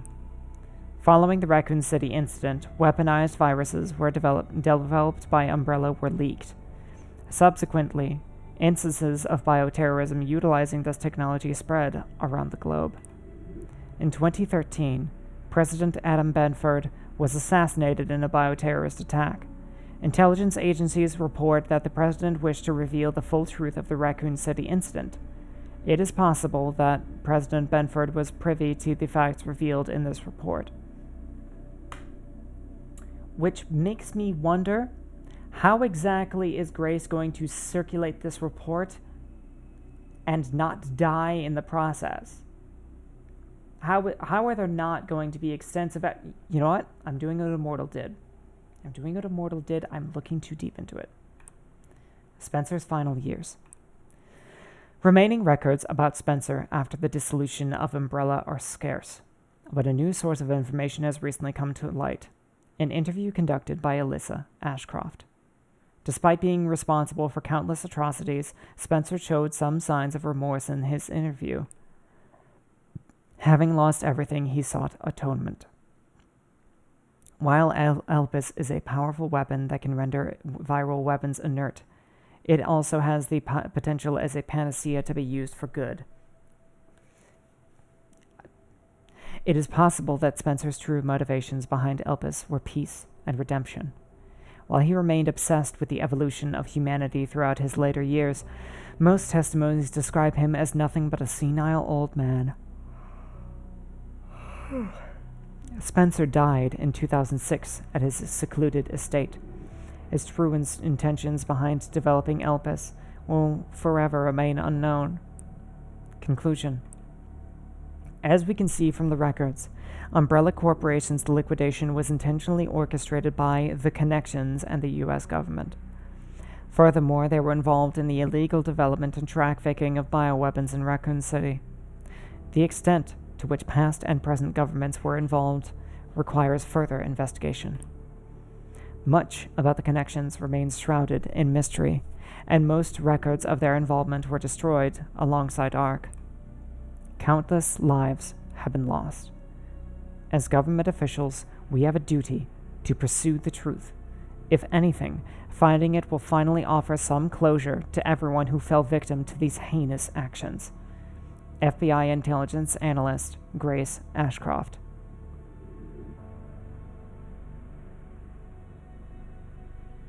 I feel as though she is going to have to live through at least one assassination attempt if we want to see her in another game.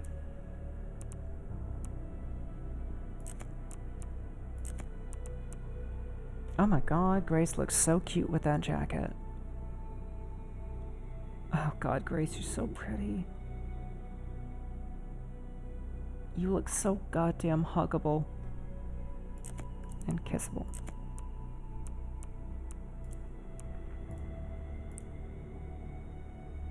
You should check out our 3D model. Oh. You can do that. Nope, that's Leon. Grace jacket.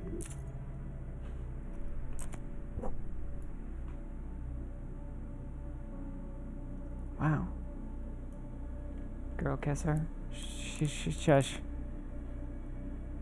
How do I... There we go.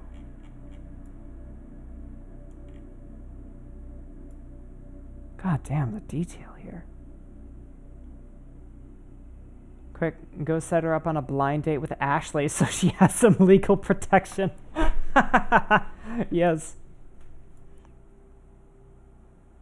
I wonder how old Ashley is at this point. She was a college student in Resident Evil 4, and I don't know when that is chronologically. Probably quite a few years. 10, maybe?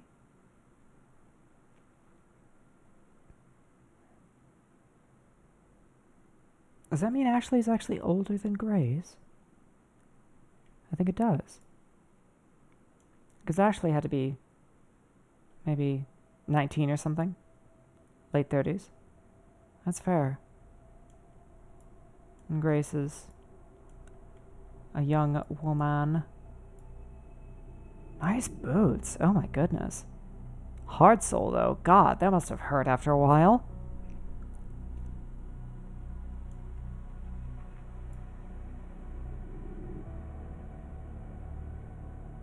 The attention to detail in these models is ridiculous.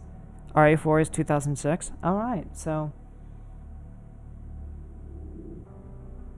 that does mean that Ashley would be about late 30s.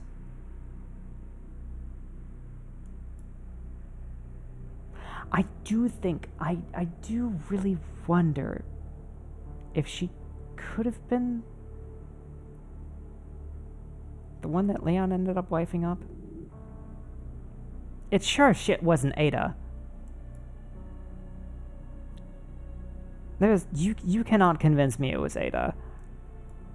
Ada was too full of herself to really settle down with anybody, I think.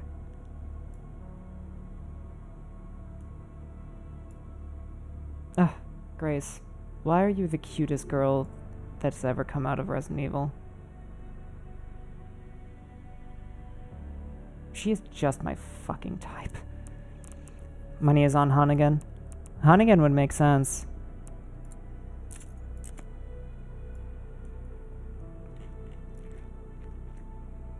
Hannigan would make sense, especially since I think she would be a choice that very little people would actually expect. Or Chris. Well, the way that Leon was talking about Chris, I don't know if that would be the case about his own husband. Because he was like, oh, I don't know when I'll see Chris. I'll see him eventually. Unless...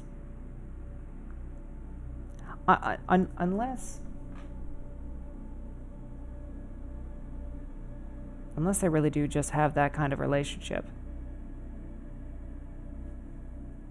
Chris and Leon. What an idea.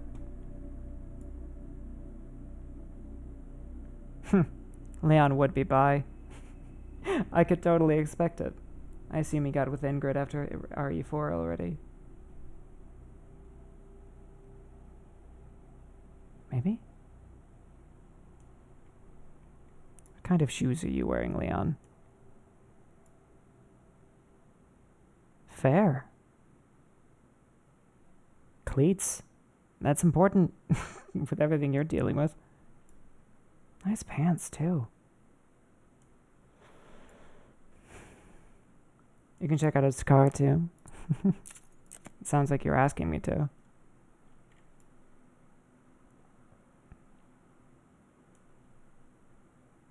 All or nothing.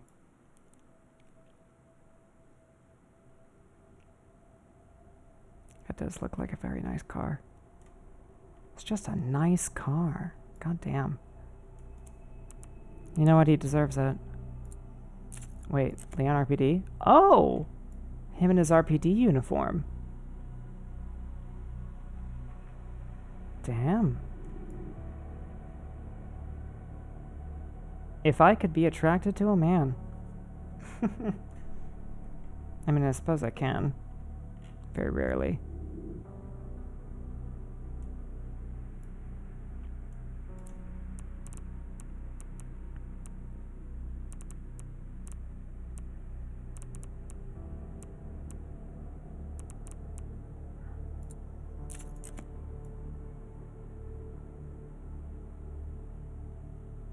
Oh, he has that grip on the M4. Why couldn't we have taken one of those? God, an M4 would have been so nice.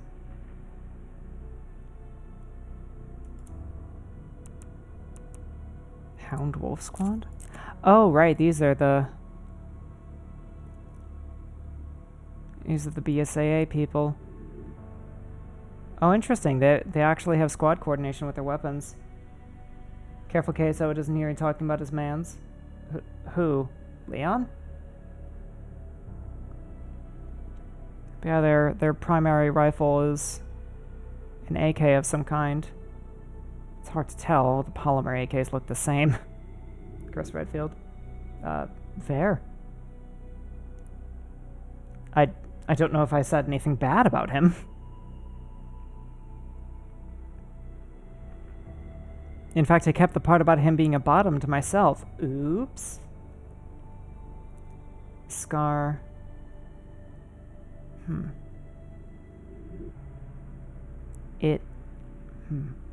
That's probably the 7.62 Scar. Judging by the attachments and its position in the squad. Now, I've just seen a lot of compilations, Queso being so down bad for Chris Redfield. Well, good for him. I don't know LMGs very well, so I don't recognize this one, but it looks like it could be an M249. Love a good AK, though. Who the fuck are you? Norman Cole. You're a named character. But you look like just some guy.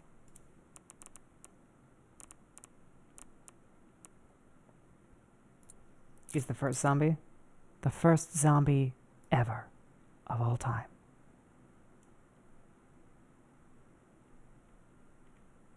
Okay, these two are also hauntingly pretty in their own way.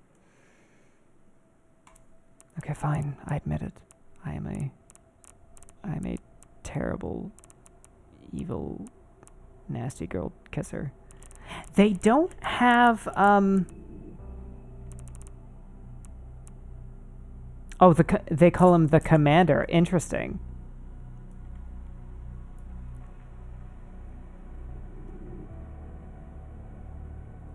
I don't know how I could believe that this is actually Hunk. I mean, oh, great. Tits is broken. Let's just restart that.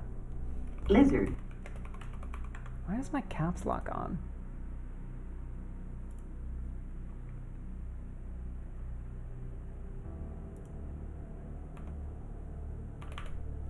I don't know if it's ever mentioned that Hunk is infected with anything, but it is certainly true that this character, whoever the hell he is infected with T-virus.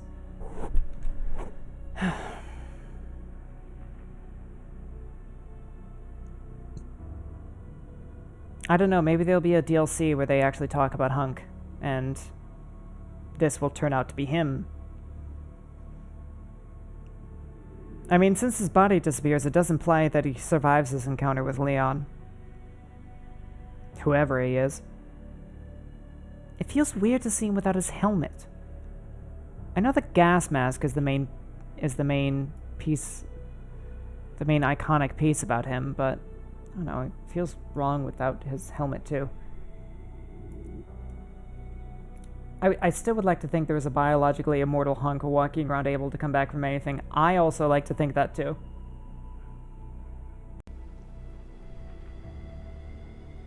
You can get T-virus and not turn through the air. Oh, so, wow, it does. It is airborne. But it remains in your system dormant or suppressed. There's a whole game about that. Interesting. So what does that mean for, like, actual infection?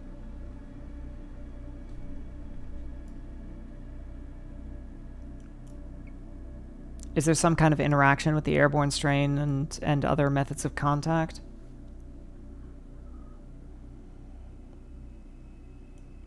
What is this? What is this? His meds. The mysterious all-healing EpiPen. Why do you... Okay, This may be very strange, but I would consider this magazine to be a piece of evidence telling us that this might not be Hunk. Why, do you ask? Because everybody knows Hunk doesn't use an M4. He doesn't use an AR platform at all. He uses an MP5. He is always, in every game, used a submachine gun. So why is he carrying around an AR mag?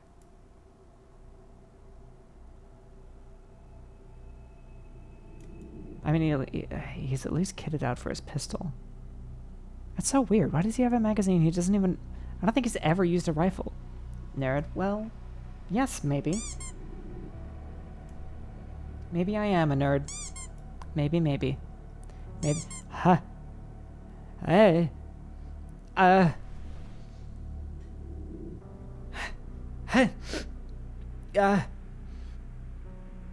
Damn it. What if he's just carrying it for his buddies?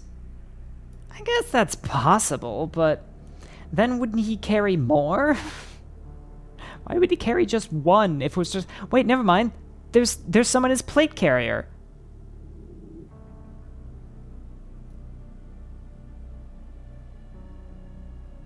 And on this little mag pouch here, at least I think that's another magazine. No, what is that? That's not a magazine, I think. No, it isn't.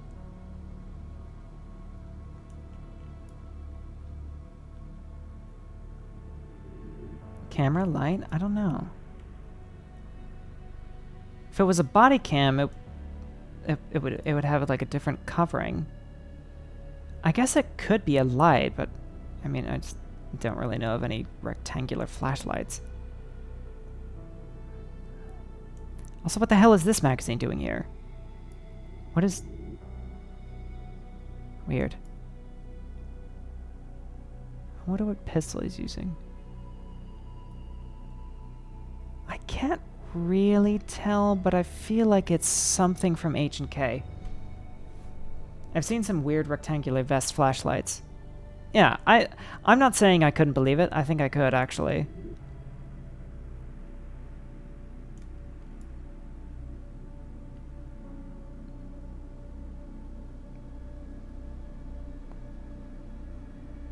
Why does that bother me?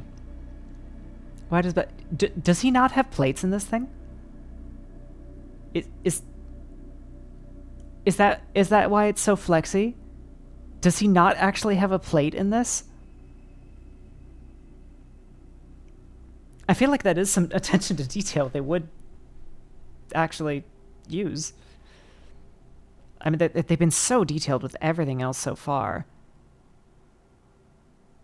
Like, is that the outline of a front plate I'm seeing there? Does he only have a front plate?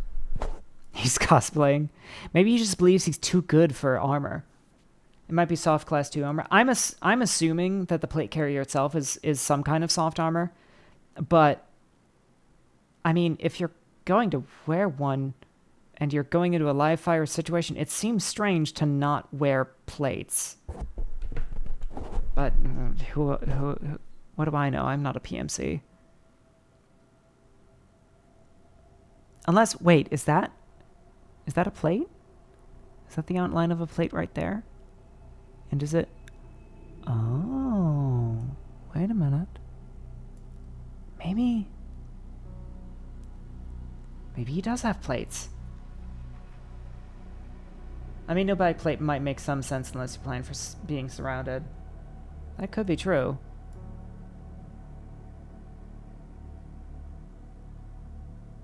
Because it does kind of look like I'm seeing a front plate here, so that at least makes sense. But I do think on closer inspection that might actually be a rear plate.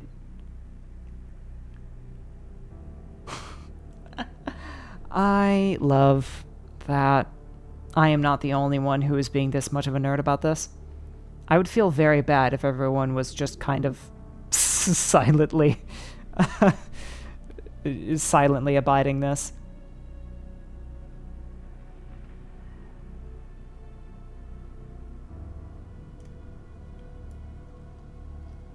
It occurs to me, does he have a sheath for this karambit? A fucking plate Soviet simulator, I have no room to talk. I have never played this or even known what it is. And well, there was a reason I got so deep into Tarkov for so long. I've always had an interest in kit. Workers and Resources, Soviet Republic. Huh. I don't think he has... I don't think he has a proper sheath visible for his karambit. It's kind of funny to think... It's kind of funny to think that maybe he just puts it loose in his pocket somewhere. We should go airsofting one day. I would love to. I honestly... I need to take this AK of mine out and actually use it. The only city builder where you have to plan not only where to take the shit, but how to get the infrastructure to take the shit in place. Interesting. Well, everyone, and I mean everyone, has something that they can be very annoyingly passionate about. And that is life, isn't it? And is also VTubing, is finding your community of people who are willing to... Not only who are willing to listen to you yap, but actually enjoy it. I'd be happy to stream some of that logistical suffering. I have been thinking about wanting to use the... I mean, honestly, we've been thinking about wanting to use the Discord a bit more often to get some people together who are from that area of the world, and also maybe do some unofficial streams, unofficial Valkyr streams, where we, you know, maybe don't have the model and just play a game with less energy and commentary and just sort of enjoy the community. Yes, I think there was definitely a backplate. That has to be a plate. I can't think of what else it could be. So that does make sense. I enjoy it. I'm glad you do. I'm glad you do, Movie.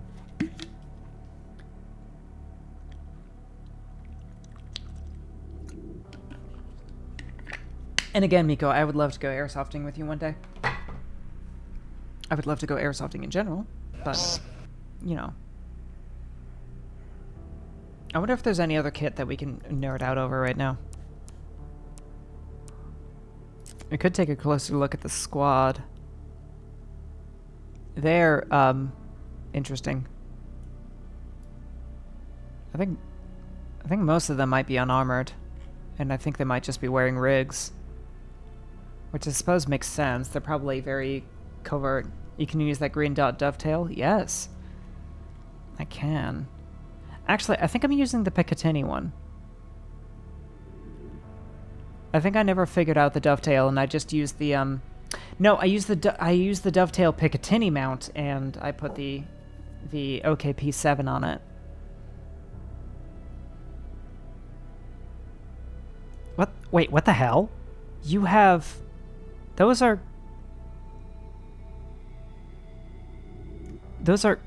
grenades.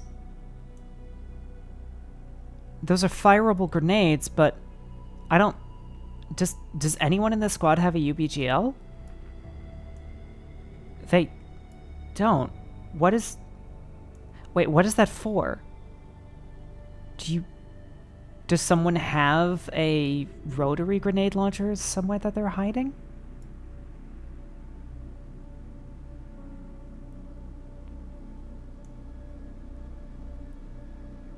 That's so odd.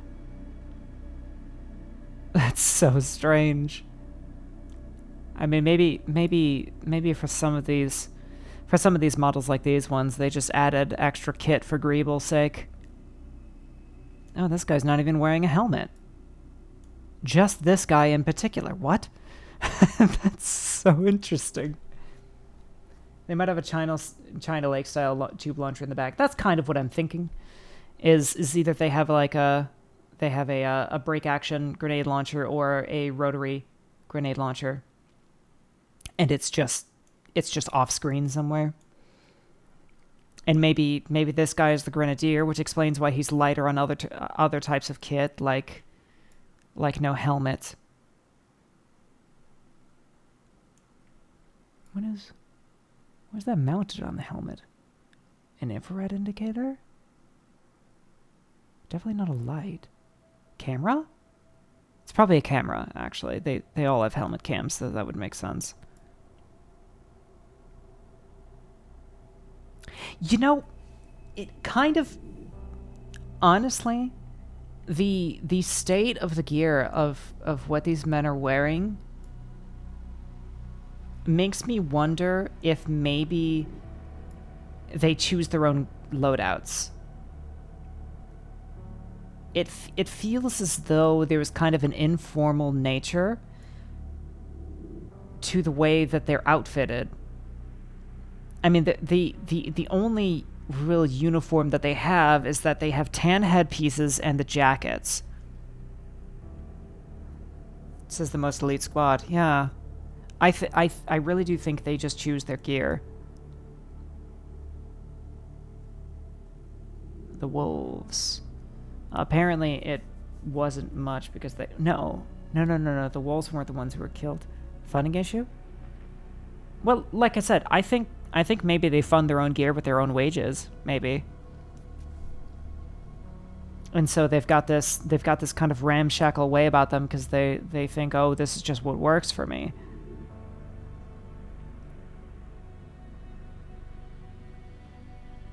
Although the AKs seem to be standard issue. Because there's no difference between them.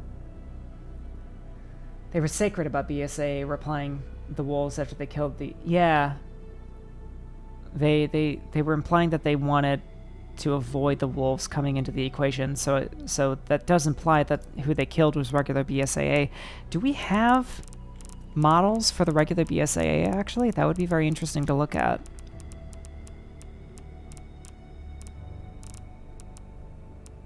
Oh no, I don't think we do.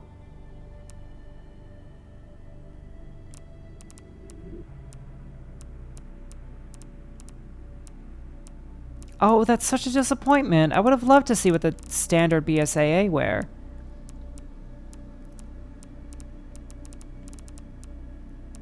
God damn it.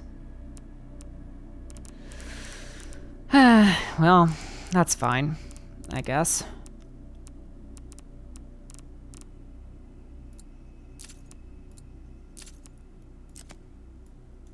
Mr. X, what are you carrying? You actually have equipment. Do you know how to use it? We never see him use tools. I'm just like convinced that he doesn't know how to use them. What even are these? I have questions. I'm really... Of course he does. Look at the size of that noggin.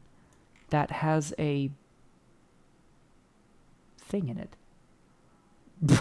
Bro knows the smell of tomorrow. My god. Yes. It's a limiter. Oh, interesting. And I assume when the limiter is removed, he turns into this. Yep, the limiter is gone. Interesting.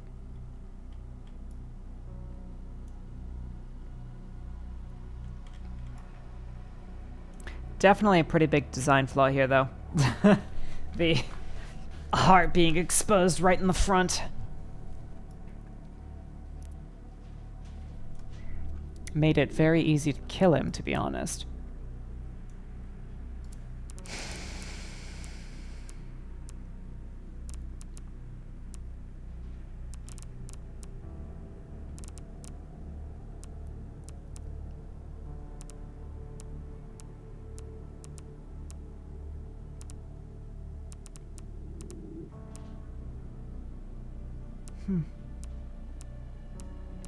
Well. Wait, the hooded man? Oh, right, this guy who killed Grace's mom. Just some fucking guy with clown shoes. I actually love shoes in this style, I really do. They're just a pain to walk in, because hard-soled shoes are, oh, they are brutal after long distances.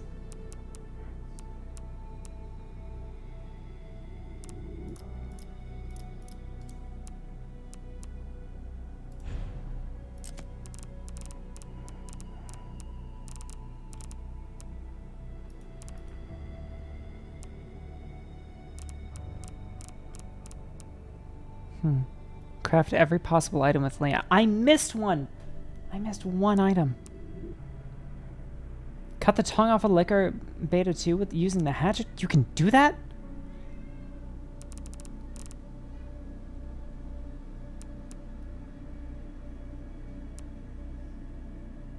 I missed 4 of them.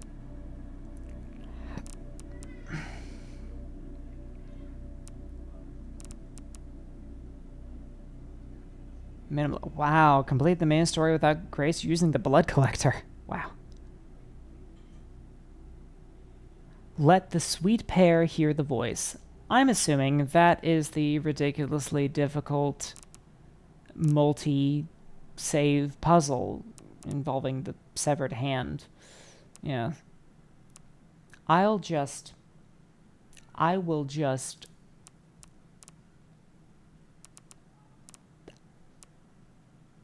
look it up. Special content. Oh. Oh. Kotetsu. What?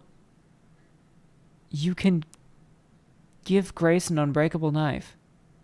Oh, damn, and I spent all my points on models. Clatter carbine? An assault rifle fitted with a suppressor. Oh. Oh.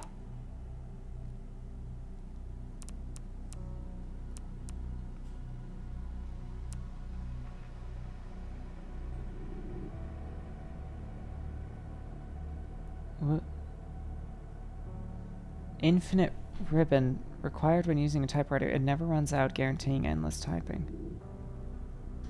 Does that have something to do with insanity difficulty?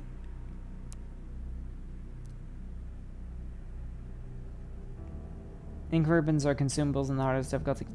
Thought so. Yes. And unlocks an extra level of tuning for weapon parts. Oh, damn. They locked the special upgrades from Resident Evil 4 behind the stupid things.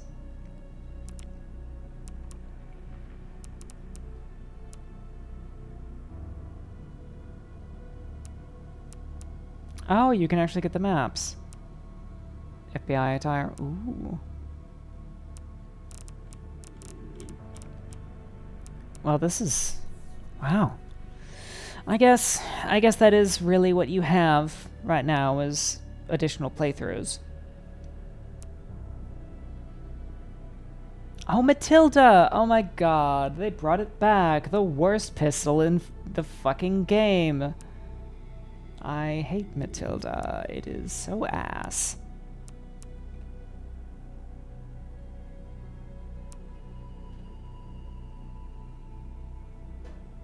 Break action single shot pistol. Oh my goodness.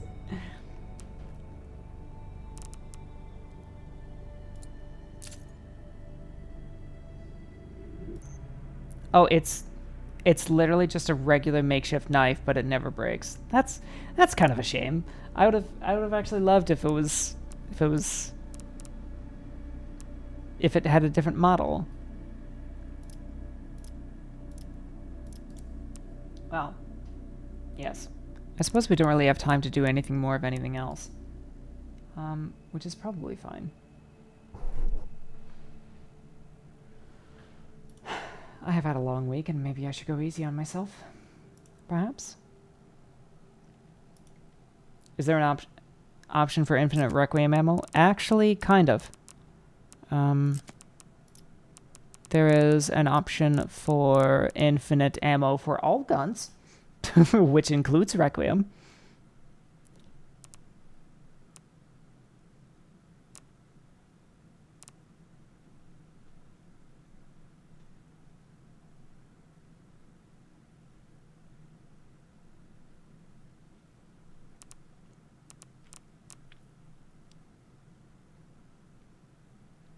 Freya's Needle.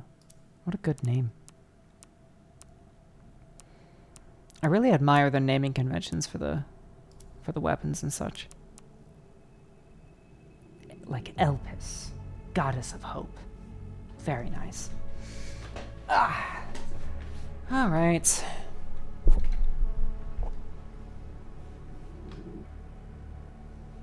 Oh, well, here come more ads.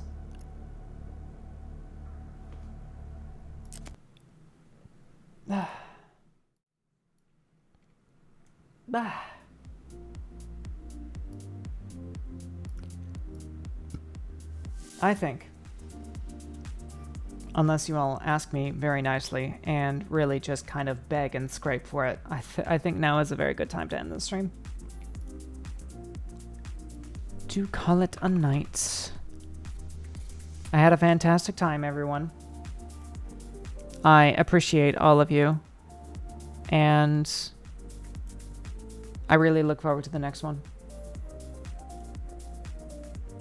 One day, Turtlehead? Yes, actually, one day.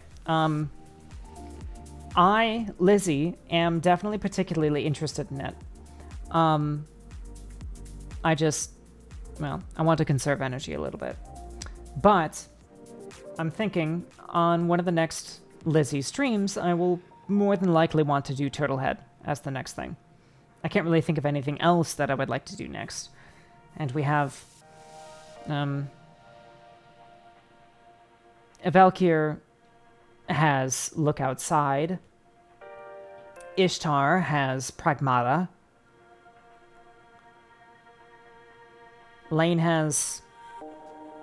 Oh, Lane has Tactical Breach Wizards. Or is the Love of Yuri RPG Maker universal? It more or less is. But I think I like reading a bit more. In terms of the ones that like reading to you guys, Seiloon and I are at the top, and of course Seiloon doesn't really like horror games. So that, of course, makes me the front runner for playing Turtlehead.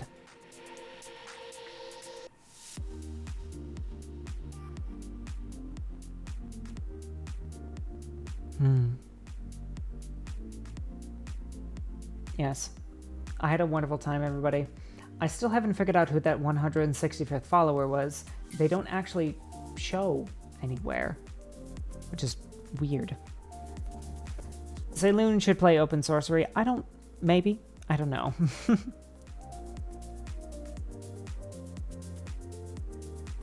Anyway, I hope you all have a wonderful night. I look forward to the next time that I see you, and of course, the next time that one of us sees you. Assuming things keep trending in the upwards, you will hopefully see quite a lot more of us. Until then, however, please be well to yourself and others until I see you next.